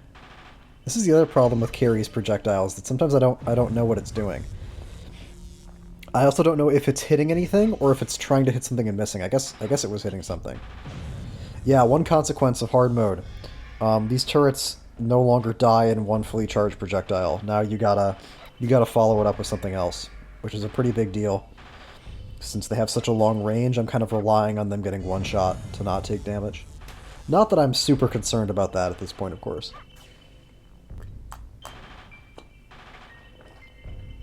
As I've said many, many times before, I never expect to die to combat or to, like, damage in Castlevania 64.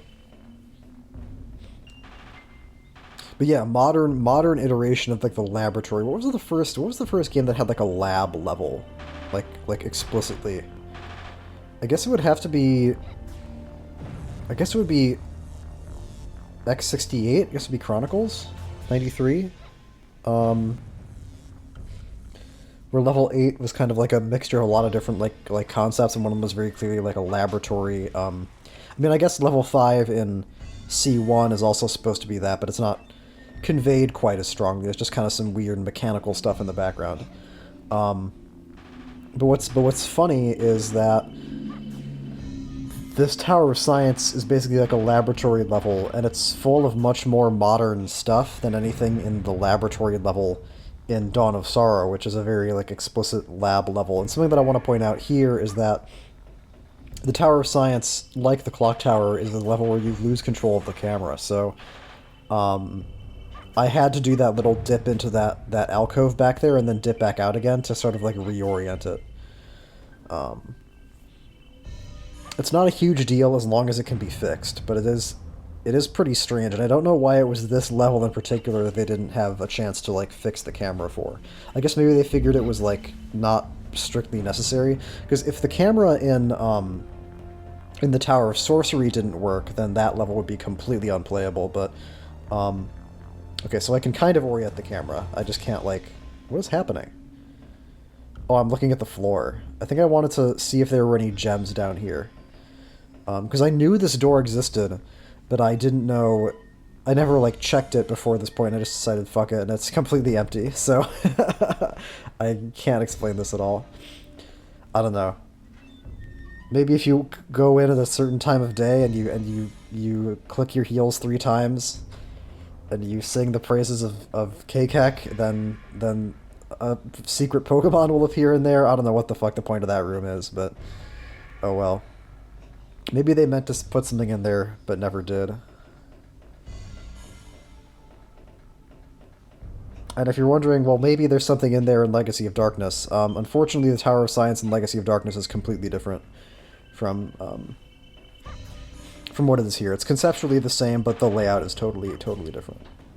Which is somewhat warranted. I mean, on hard mode is making this part a lot more tedious than it would be otherwise. And most of what you end up doing in the Tower of Science is sort of slowly and methodically clearing out these turrets from a position of absolute safety, which reminds me actually a little bit of Super Castlevania 4.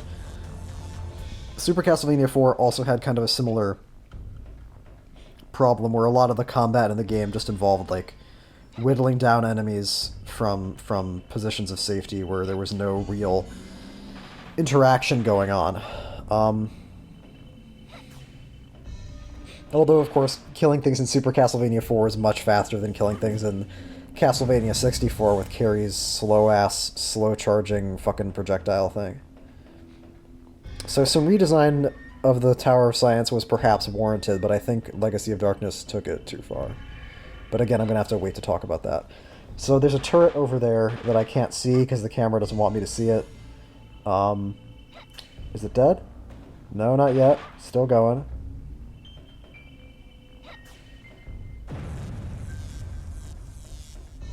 The aim on those things is god-awful, but I guess you can only expect so much from 1852 machine gun turrets. But yeah, Dawn of Sorrow. Dawn of Sorrow's laboratory level, like, doesn't have anything. It's got, like, some complicated metal-looking stuff on it, but...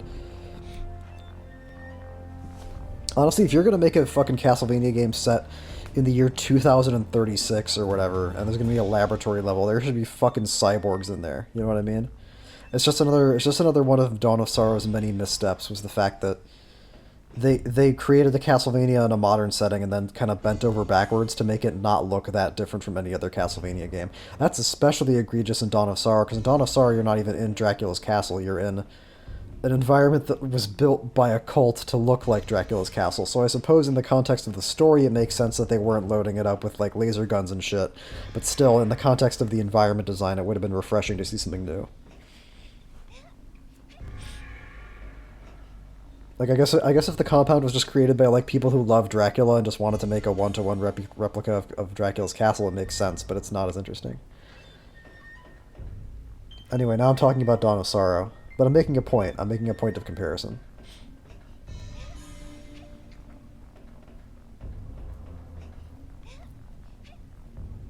And this was a great example of the game like playing to its strengths in terms of the pacing and the atmosphere. Because I talk a lot about pacing when I talk about games that I like or games that I don't like. And the pacing in Castlevania 64 is slow, because it has to be. And it was smart of them to lean into that with these like more, leisurely, threatening but nonetheless leisurely platforming sections. Do you hear that? Maybe that's getting picked up. Some modern technology going on outside, some cars revving their engines. This was so smart. I should have been doing this from the start. There was no fucking reason to like sit and just like spam laser guns at those guys or spam magic at those guys when I could just jump right past them. Like there was, and this is something that I should have been doing a lot more of actually, was avoiding combat as Carrie, because Carrie is way better at that because she's smaller and she's faster. And I'm guessing that's a big part of why speedruns of Castlevania 64 are more popular with Carrie than with Reinhardt. And I want to point out, that was 10 minutes that I spent in the Tower of Science. And I don't know how much of that time was spent, like, shooting at turrets, but if I had just tried to, like, walk past all those turrets instead of shooting them, that might have actually been smarter. Because there's only a few spots where you really have to, like, stop and... Although, I don't know, maybe you don't. Maybe you can just, like, run through the whole thing and just hope you don't get hit by bullets. But that's not really the way that I tend to play if I'm left to my own devices. Unless I'm specifically trying to go fast for a specific reason, I try to take things more slowly and methodically and make sure that I've cleared out environments before I go through them, which is maybe not as exciting from, like, a gameplay perspective, but that's just kind of how I play. Don't do it! Okay, good. This was like... I'm pretty sure if this guy hits me, I get knocked off. Because Carrie, I'm almost certain, takes more knockback from damage. The same way that Maria did in Rondo of Blood. So in a situation like that, I feel like if I get hit on that platform, I'm gonna, like, slide off. It's funny, speaking of sliding, I was really worried when I first got to the Tower of Sorcery that all these, like, crystal platforms were ice, and that I was gonna, like, slide on them. But then... when I started running on them and realized they did not do that, I was so fucking relieved. Because I knew... I had heard a little bit about this level before I started playing the game. Like, I'd heard a little bit about the Tower of Sorcery. I knew it was kind of, like, notoriously tricky. And I thought, oh god, is it going to be because I have to fucking, like, run on this, like, sliding platforms? But no, the difficulty comes from the fact that, this is the one level in the game that combines, or I guess the one that most frequently combines, like, platforming with a time limit, where you can't just take your time and make sure you line up every single jump perfectly. You have to go fast. Like, you have to make the jump there that I did pretty much right in the way that I did it, so that way you can get in position to hit this guy before he knocks you off. Same with the last platform that had one of those dudes on it, and then of course these disappearing platforms by their very nature are telling you to hurry up and to traverse the environment.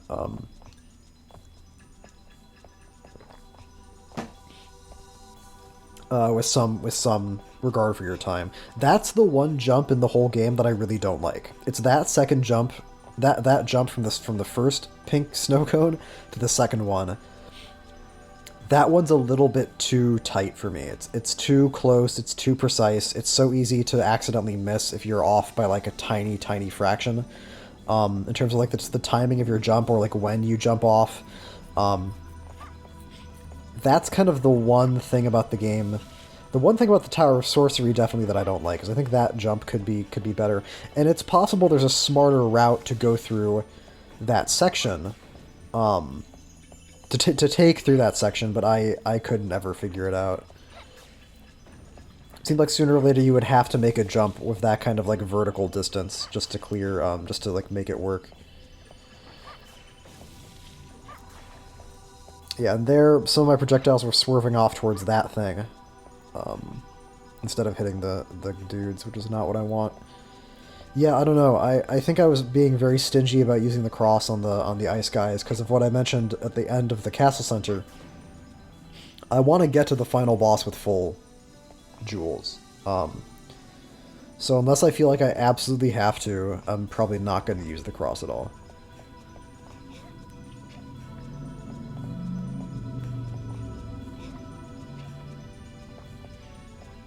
God, I fucking love this level, man. Although, full disclosure, my hands and feet are starting to sweat as I watch this footage back. And I remember what it was like to actually play it. But still, you know, sometimes positive impressions are formed in a crucible of pain. You know what I mean? That's what Dracula's Curse was for me. This is why, I've said it before, I think I said this in my Albus Mode video, this is why difficulty in games is important, because the difficulty and the difficulty in completing a challenge affects how you perceive it, right? Like, a big part of what makes something memorable or not memorable is how difficult or easy it is to do. I'm just gonna put that out there. It matters. It makes a difference. Because games are not movies. Games are interactive, and you can affect how a person interacts with those games by modulating the difficulty. Anyway, yeah, as you can see, the candles in the Room of Clocks are shockingly useless. That was like one big meat and then one axe.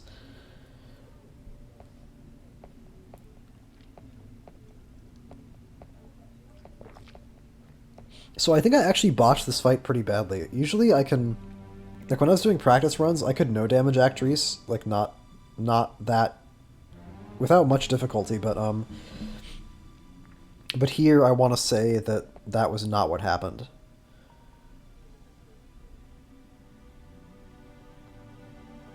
Because I think Actrice on hard mode is maybe a little bit, like, more aggressive. She definitely has more health, which of course increases the opportunities you have to fuck up. But I also want to say that she is like better at aiming her crystals at you, although maybe not. We'll see what happens. My memory of this though is that it goes pretty badly, and I think I have to eat a healing item.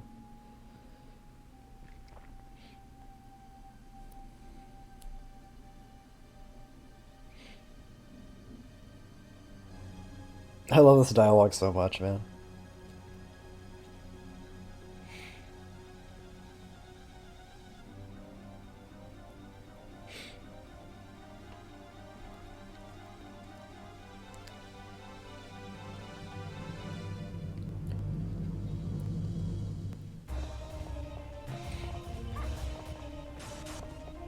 Now that's interesting, because what's supposed to happen is...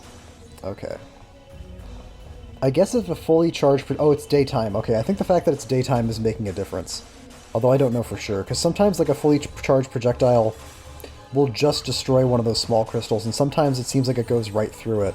And I wonder if not just Actrice's health, but like the health of the crystals themselves is somehow affected, excuse me, by the daytime. I also want to point out that one of my projectiles there was actually intercepted by one of her projectiles. So there's multiple things. If all you do is just like this jumping in circles, spamming fully charged shots, there's multiple things that can fuck with that. And there's actually... Yeah, okay, that was bad. And there's actually like... There's a smarter way to play this fight than what I'm doing. Like, this is supposed to be safe and consistent, but it's not that much harder to just like what I should have done after I destroyed that small crystal back there and opened a hole in her defenses was just run up to her and throw the cross at her. Like, there's no reason not to, basically. Because, like, it's easier in theory to dodge these crystals by just jumping in circles, but as you can see, I've already gotten hit twice. So it's still possible to fuck it up. And, it's just a thing where, like, the sooner you finish this fight, probably the better.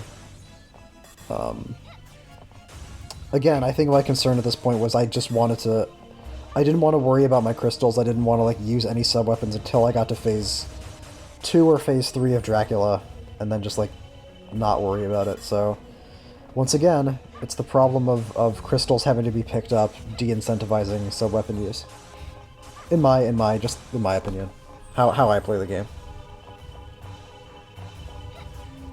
And also because I'm not entirely certain. The thing is that only having 99 crystals means that to a large extent, and the fact that like half of the torches are going to give you money instead of crystals, which are money in Castlevania 64 is almost useless. I hate to say. It's good for buying like the antidotes, the anti-poison ampules, because those are kind of rare. I guess it could be good if like you need like more purifying crystals, but there's a ton of healing items. Combat's not super threatening. I guess if you want to just like totally like take advantage of sun cards, then maybe there's something that could be done there. But I think if you use too many sun cards, then I think you get the bad ending, right? Fuck, it's gonna turn to nighttime before she dies. Yeah, watching this in retrospect, not only is this kind of annoying to watch, but it's also not optimal. So this was pretty bad. Look at that, she's like conjuring crystals to block my shit like as soon as I get in position for it. Which is why it's smarter, or why it would be smarter to just open a hole and then kind of like loop back around and then throw the cross at her. Because like you'll still dodge the crystals because you're not moving. And also the fact that you're not jumping will mean that you have better control over how you move. I just like didn't really think outside the box when I fought her these first few times. I'm like I had this like running in circles strat and I was just committed to it, which was not smart. Come the fuck on, man. I guess I'm just not jumping enough times to like get back to the open spot before she closes it up again.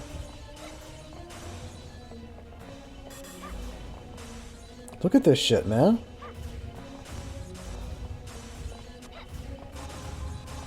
And now, does she close it up again? Yep, right as I get in position. Fuck this bitch, man. Yeah, I guess I should have been jumping more. Because you move farther when you jump. And there, instead of like just spamming jump nonstop, I would jump and then run and then jump. I probably should have just kept fucking jumping. So that was a very annoying Actress fight. That went on a lot longer than it should have, but oh well.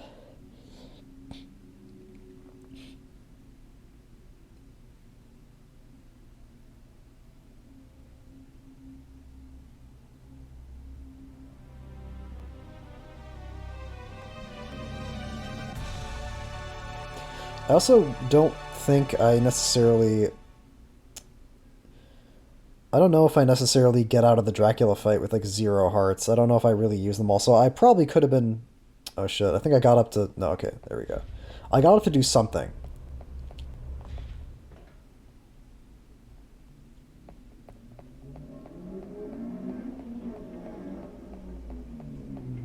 Great. But the cutscene was still going when I got back. That's what happened.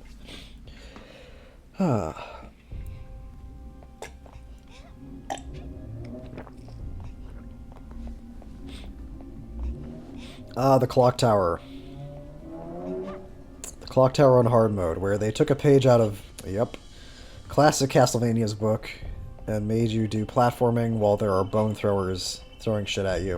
Of course, the big difference between doing this in a 3D environment and in a 2D environment is that in a 2D environment, when you do platforming while enemies are throwing shit at you, you can actually see what's going on. Which in a 3D environment, especially in a 3D environment where the game arbitrarily takes control of the camera away from you, you cannot. So this is the moment when the little camera gremlin that's following you around betrays you. And stops doing what you tell it to do. I'm waiting for him to throw a bone here. Okay. That was pretty dumb, in retrospect. I think I just kind of thought I had a window to attack him that I didn't have there. Oh, that was also pretty dumb. That's actually... I'm surprised this hasn't come up more often. That was like an issue with the way that jumping in Super Castlevania 4... In Castlevania 64 works, which is that, like, if you have to, like, make sure your character has turned in a certain direction before you actually, like, jump, or else you'll do a little side hop, which was Took a lot of time to get used to. Fucking die. It's insane that that even the fucking red skeletons get health buffs during the nighttime. But I guess it's the kind of thing they had to apply to everything.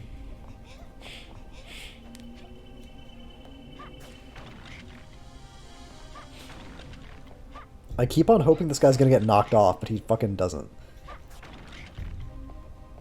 God damn it.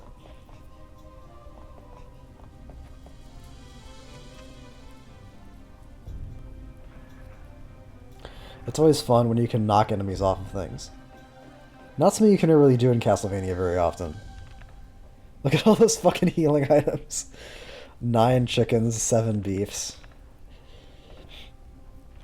But that's the kind of surplus I actually want going into Phase 3 of Dracula, which again I'll talk more about when we get to it.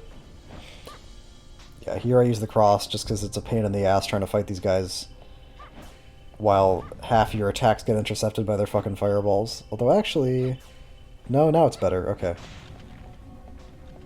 Oh, and that's nice too. The cross destroys that thing. See, that's when the cross is good. When you can take advantage of the fact that it hits multiple things to like... I think that's supposed to counteract the high crystal cost. Is yes, it costs a lot of crystals to use, but it's hitting multiple things, which nothing else does. Well, the holy water could, but the holy water in practice almost never does what you want it to. I don't know. Maybe there's just a learning curve for the holy water that I never figured out. But any attempts I ever made to use the holy water ended in failure. Oh, okay. Well, oh well.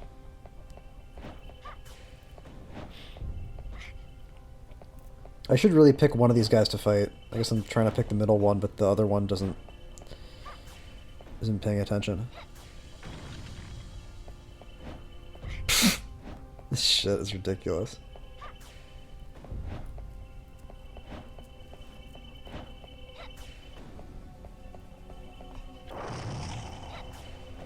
I could be ignoring these guys. Like, I don't have to fight these guys, but I think I was just paranoid about... Because actually, I probably had to kill the one in the middle and the one over here, because I'm... Normally, the way that I take this room is I'll fall down from the entrance onto the platform with the key that I need, but now I'm gonna have to actually like walk across these rotating, these like spinning things, these things here that I'm standing on now, to go get the key, which is not usually what I have to do. So if I was going through this room the way that I usually did, I probably could have ignored them, but because I fucked up at the start, I had to destroy them. Well, I didn't have to, but it just simplified things. I was incentivized to, because it meant that I could do the platforming without worrying about getting shot at by turrets. But normally, I don't know, I feel like it, because under normal circumstances, if I get the key at the start of the level, then the only platforming I have to do is this part here. And I feel like you'd pretty quickly get too far away from those guys for them to actually hit you. I guess I never considered before that Carrie, one of Carrie's biggest strengths is probably her ability to avoid combat. Which is probably why she's not very good at it. Oh well, this is a revelation had far too late, but that's how it is sometimes.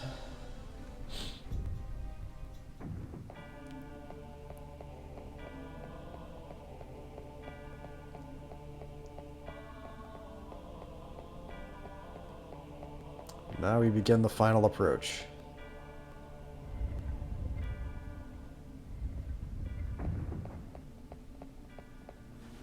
Safe.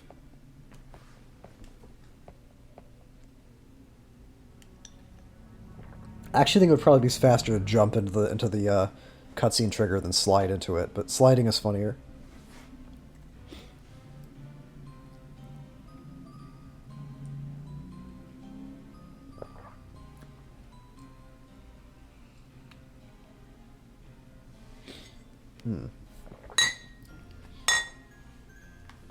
I think this G-Man looking guy might be my favorite merchant in any of the Castlevania games. The librarian in Symphony of the Night is funny. He's good because he has a funny voice. Oh, Master Alucard, what do you need? I'm interested in this. Oh, but young master, I could not possibly... What am I doing? I'm just like... Oh, man. Okay. Well, here we go.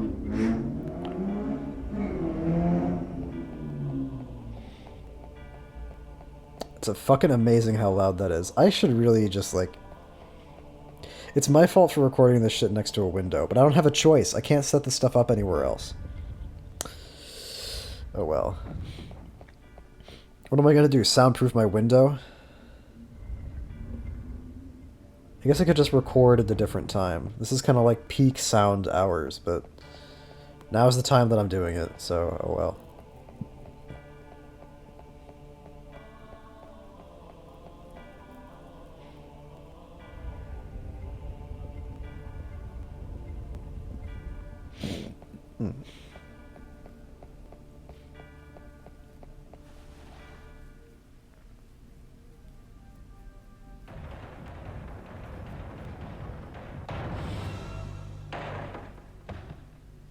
I like this part a lot. I'll say that. You know, it's funny, I had never quite envisioned how like a Dracula throne room, not this is a throne room, but a Dracula fight room would look in 3 dimensions, but this makes much more sense.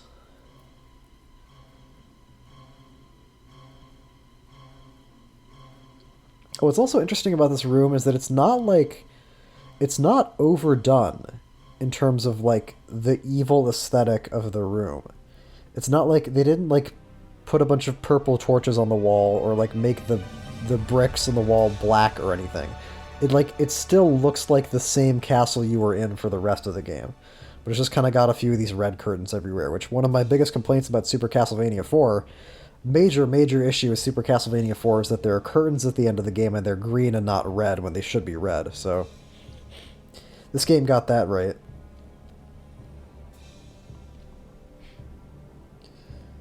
I feel like this environment could maybe use a little bit more pizzazz, but I don't mind it being understated either.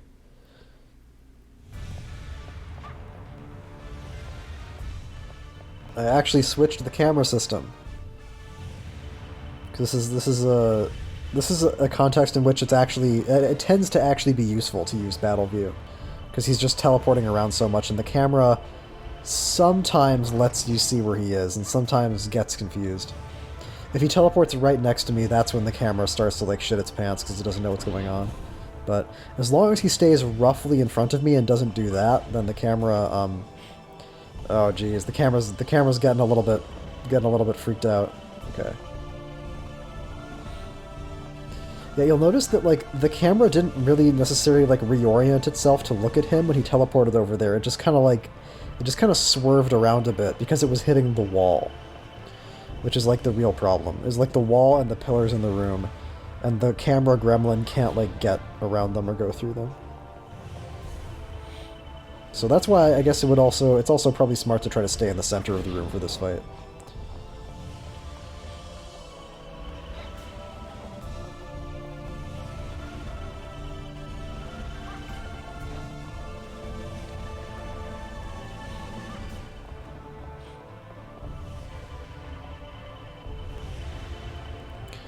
I don't think there's because once he gets pretty far into the fight, look at this shit. I'm just trying to see what the fuck's going on. Okay, there we go. Once you get a fair distance into the fight, he'll start doing like fake out teleports. But I don't know, it seems like he randomly picks between doing 1 fake out teleport or 2 fake out teleports. I don't think there's no pattern to that I've been able to discern. Although I haven't tried very hard. Like this fight never encouraged me to really, like, learn it very minutely, because it's pretty easy.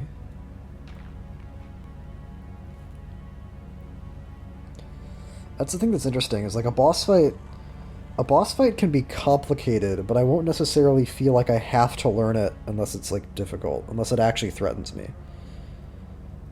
Which is another context in which difficulty is important, because it encourages a deeper level of engagement with what's going on.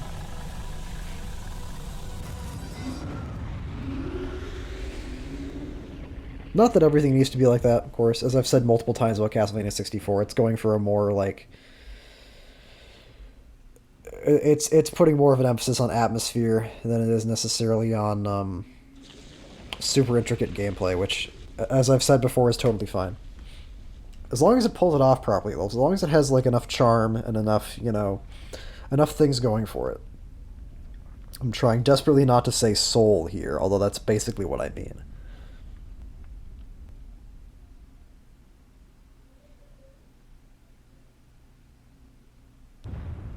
I also... I wonder at what point in development they decided that that was not going to be the real Dracula fight and that there was going to be this whole other, like, fake out.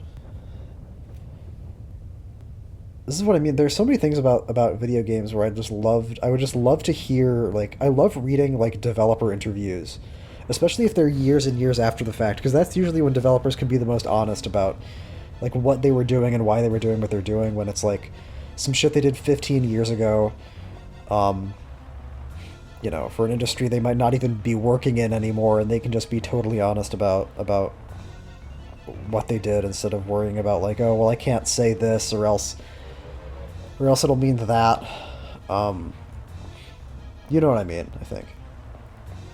And even if it's not super after the fact, one of my favorite things I've ever read was a big interview with Itoy, the Earthbound Mother 3 guy. Well, the Mother series guy. It was all about, like, Mother 3, and he also talked a little bit about Earthbound. Great fucking interview.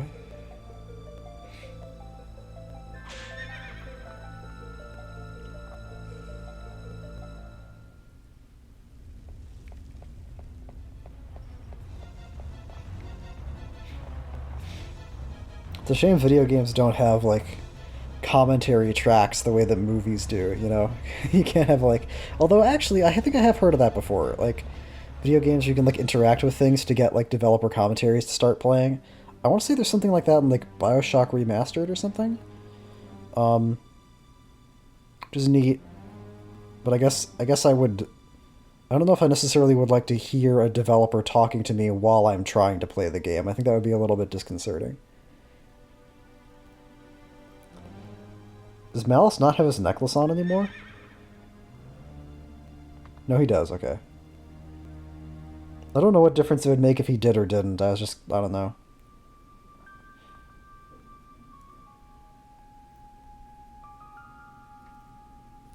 I'm still kind of desperately looking for clues about the whole, like, Malice thing. Like, why this exists. Because I don't know. Him just showing up on, like, an evil horse is also pretty funny to me. Because it's like one of those things, you know? Like, when people aren't worried that much about, like, making everything make sense, and they're just more going for, like, a certain aesthetic, then that can make things more interesting. Like, where did Malice get the evil horse? He's fucking Dracula. He just conjured it. Who cares, you know? It's kind of like in Castlevania 1, like how the Grim Reaper is a boss in Castlevania 1, and then if you really think about it, it's like, how does the abstract concept of death work for Dracula? How do you ever beat it? It's like, it's just one of those things. It's like they put the Grim Reaper in there because that's a Western horror thing, and that's as far as it goes. So, when you loosen up on the strict requirements of logic and rationality, you can make some more interesting creative decisions. Within reason, of course.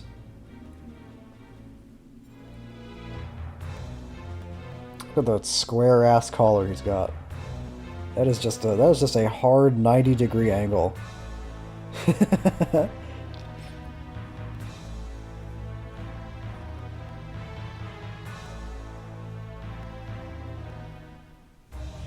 Let's see how I play this. This is actually... I'm mostly saving up gems for Phase 3, but Phase 2 would also actually be nice to have the cross in a lot of situations. Mostly because it moves faster. It wouldn't necessarily give me any larger range than Carrie's normal projectile would, but it would do two things. Number one, it would go through his bats, which the magic projectile seems not to be doing. And number two, it would get to him before he just, like, teleports away. And those are both pretty important things. There we go. Look at that shit. That's what I'm talking about.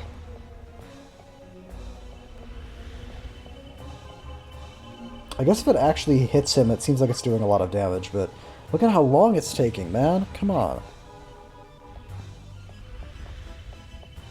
I'll mention again that part of the reason why this footage is bad is because I'm not playing this fight correctly. What you're supposed to do is stand in place and face one direction and listen for the sound effects to figure out where he's teleporting to. But here I hadn't figured that out somehow. So instead I was just like, every time he teleported, I'd have to like spin the camera around to try to find him, which is not what you're supposed to do. But if that is what you're doing, look, did you see that shit, man? See how that cross, like, was aimed right at his fucking skull and it hit his wrist instead and blocked it? That's so frustrating. And look at that, what happened there? That was, like, right in his face, but it just, like, didn't hit him because he, like, put his hand in the way. Man.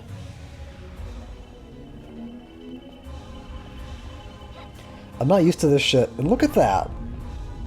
That cross, like, goes right... Man, that's so annoying.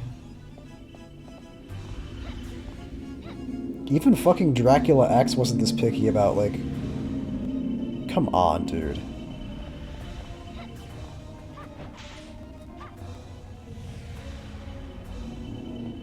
Even Dracula X wasn't this picky about, like, where you can and can't hit Dracula.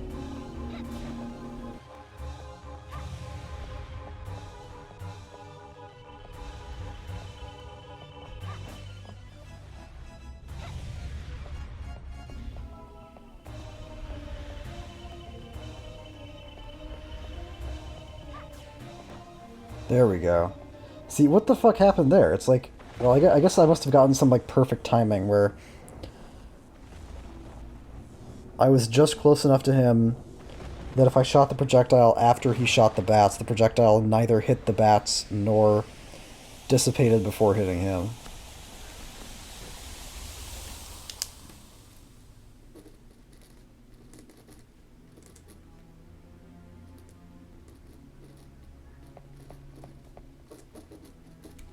Sorry about that. I was writing down a timestamp to edit out some road noise.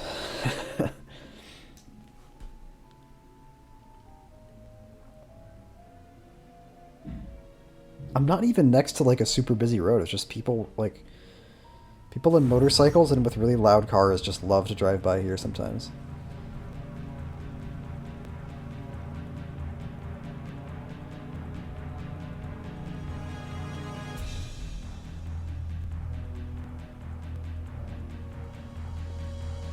The fact that Vincent has like wearing this pink collar with a green tie is so weird. I want to know what the fuck that's all about. Is it like a reference to something?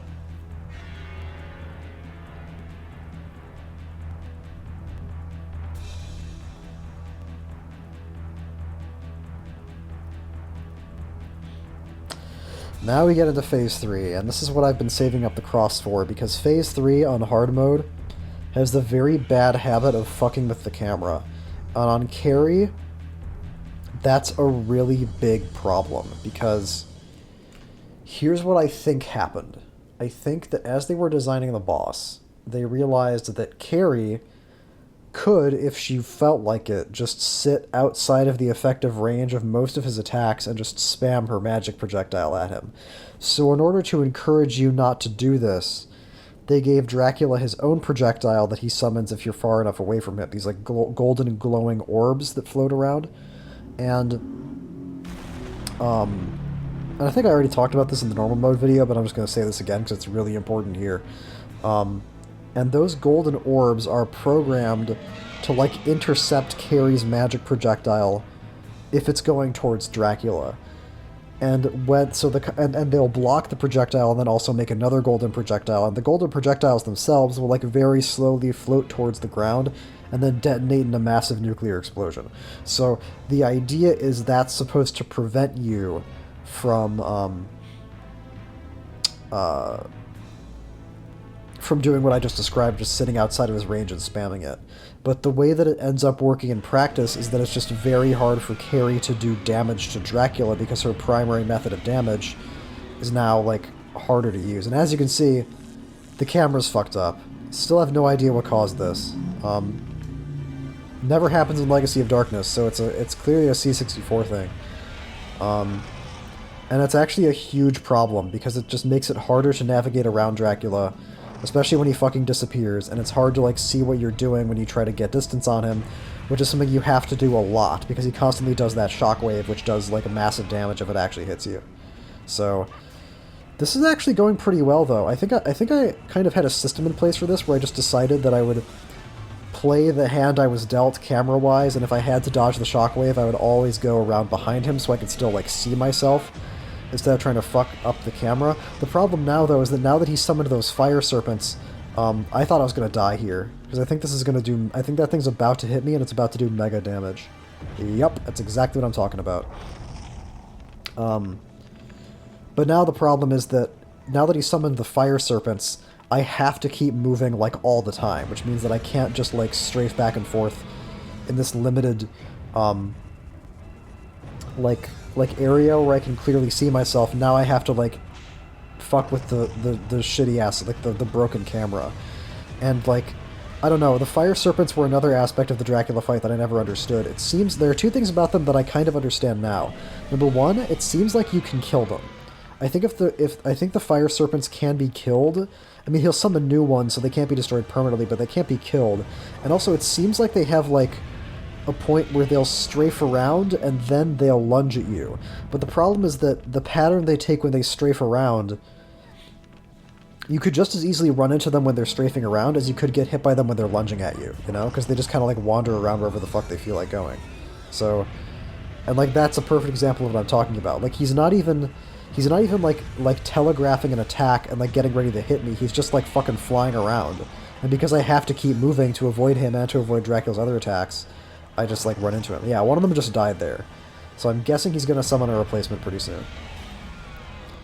And the reason why he's not summoning any more of those nuke projectiles is because I'm making sure to stay close to him. Because he only seems to summon them if you get too far away and he thinks you're like trying to cheese him. I find anthropomorphizing boss fights is very helpful in my attempts to understand them. Because I'll say things like, if he thinks you're trying to... He doesn't think you're trying to do anything. He's a series of ones and zeros, but that just kind of helps me... If I pretend that it's a real thing, it helps me figure it out.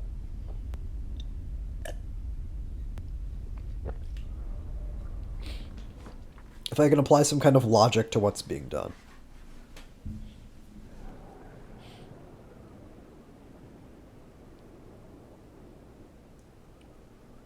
This is another environment that's like similar to the throne room in that it's not like... It's not overdone. Like, I'm thinking about the final boss fight of Circle of the Moon, for example. Phase 2 of Dracula and Circle of the Moon takes place in this, like, giant hellscape. With like a big eyeball in the background, I think, or something, and it looks like black and red, like super hell or something. Obviously, in an N64 game, they can't be that ambitious. At least not at this point, or at least not with what they had available to them. So the environment kind of had to be a little bit more low-key, and I think this was a good decision, was to make it more of like a wasteland or like a desert than like putting fire everywhere and like lagging out the fucking game, which is what the other thing they could have done.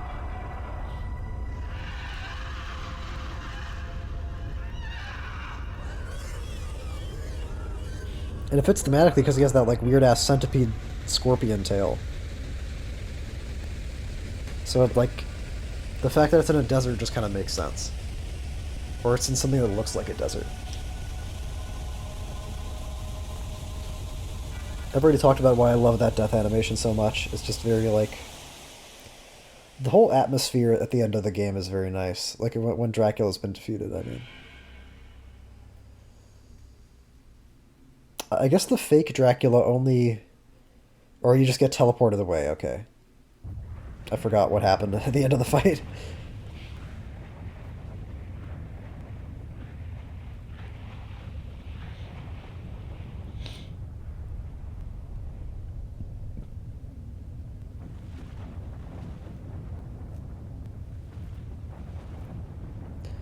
And down it goes. I saw an interesting discussion a couple weeks ago about the box art of Symphony of the Night, and how apparently the box art for the US release of Symphony of the Night has like a castle on it that's supposed to be Dracula's castle, but it's actually just like picture of a real like palace or cathedral or something somewhere in Europe that they just kind of like edited a little bit to make it like darker and add some lightning behind it. Just pretty funny.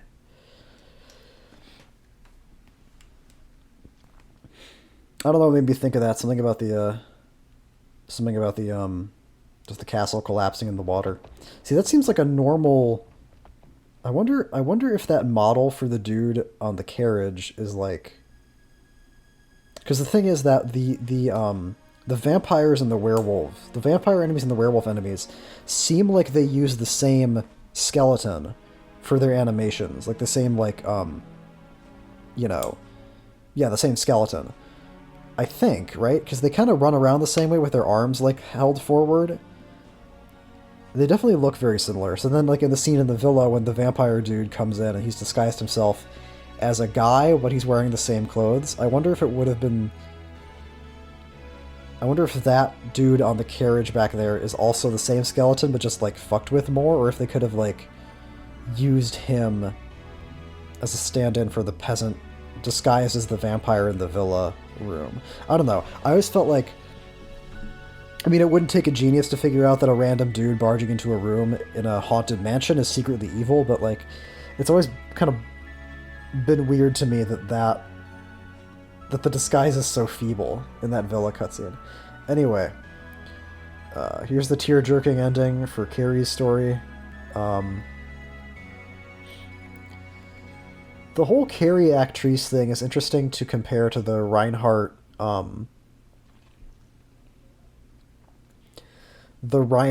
death conflict, because like really the only emotional stuff that's going on in Reinhardt's story involves Rosa. Like he doesn't have any personal connection to death. Death is just an evil thing that's there. But then with Actrice, it's like there's a little bit more going on between her and Carrie that I'm sure if this was a modern game would be explored more. There's an interesting like combination of perceptions. Because I think it's cool that Actrice is doing her like smug Ojo-sama thing, but then also she's like scared of Carrie, or she acknowledges that Carrie is like really powerful, which is always a cool thing in video games. Whenever like, I mean, this I think a fine line has to be walked when you're doing this, because you don't want to make the player character feel overpowered. But it's like in Metroid Prime. Like in Metroid Prime, you find like log. I was talking about Metroid Prime earlier. You find these like data logs from the space pirates, and these are guys that Samus like mows down like you know by the hundred. And so when they talk about Samus in their data logs, they talk about her like they're scared shitless of her, which makes perfect sense. So it's nice when enemies in video games don't just do the enemy in video game thing, where the only thing they ever say is, I am superior to you, you are pathetic, and I will destroy you, which is what 90% of video game villain dialogue is. That's basically what Dracula says. That's basically the only thing Dracula says in this game, which is fine. I don't mind either one too much, but it's nice to see both of them.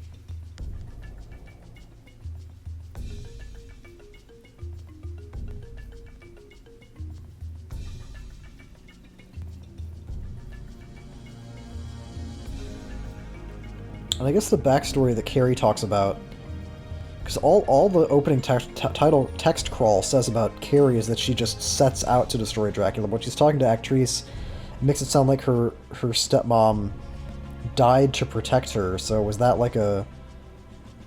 What was that? Was that a random highway robbery, or was that like a Dracula's minions attacking a village or something, or what? Because let me tell you guys something. Little sneak preview of Legacy of Darkness. There's several different villages being attacked in the backstory of Legacy of Darkness. And it's tough to kind of keep them all straight and figure out like which one is which and all that. So now it seems we have another mysterious village attack to fit into the backstory of Castlevania 64 somewhere. But I'm gonna have to wait to talk more about that when we get to Legacy of Darkness. So Carrie. Not as fun as Reinhardt, but I don't think I played her correctly. I think you are supposed to use her to avoid combat more often than engage with it. And so my major complaint about Carrie, that being that her combat is so awkward, I think may just be a misguided complaint, or one that kind of misses what you're kind of being incentivized to do. I would actually be interested to see, maybe I should just like sit down and watch a speedrun of this game and see like how they tackle the Tower of Science. I wonder if do they just like weave through all those turrets that are just shooting guns at them? That's probably more exciting than what I did actually. So, oh well. Another lesson for the future, as I always say.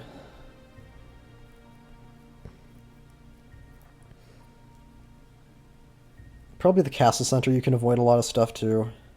Anyway, so I guess apologies for the subpar or suboptimal carry footage, but this is, I guess, probably more how a normal person would play the game. Because I think in video games, normally you feel like if there's enemies in the room, you should defeat them. That's how I tend to play. Anyway, that's the video. Hope you guys enjoyed. I'm glad to be alive. Keep on Earth rocking.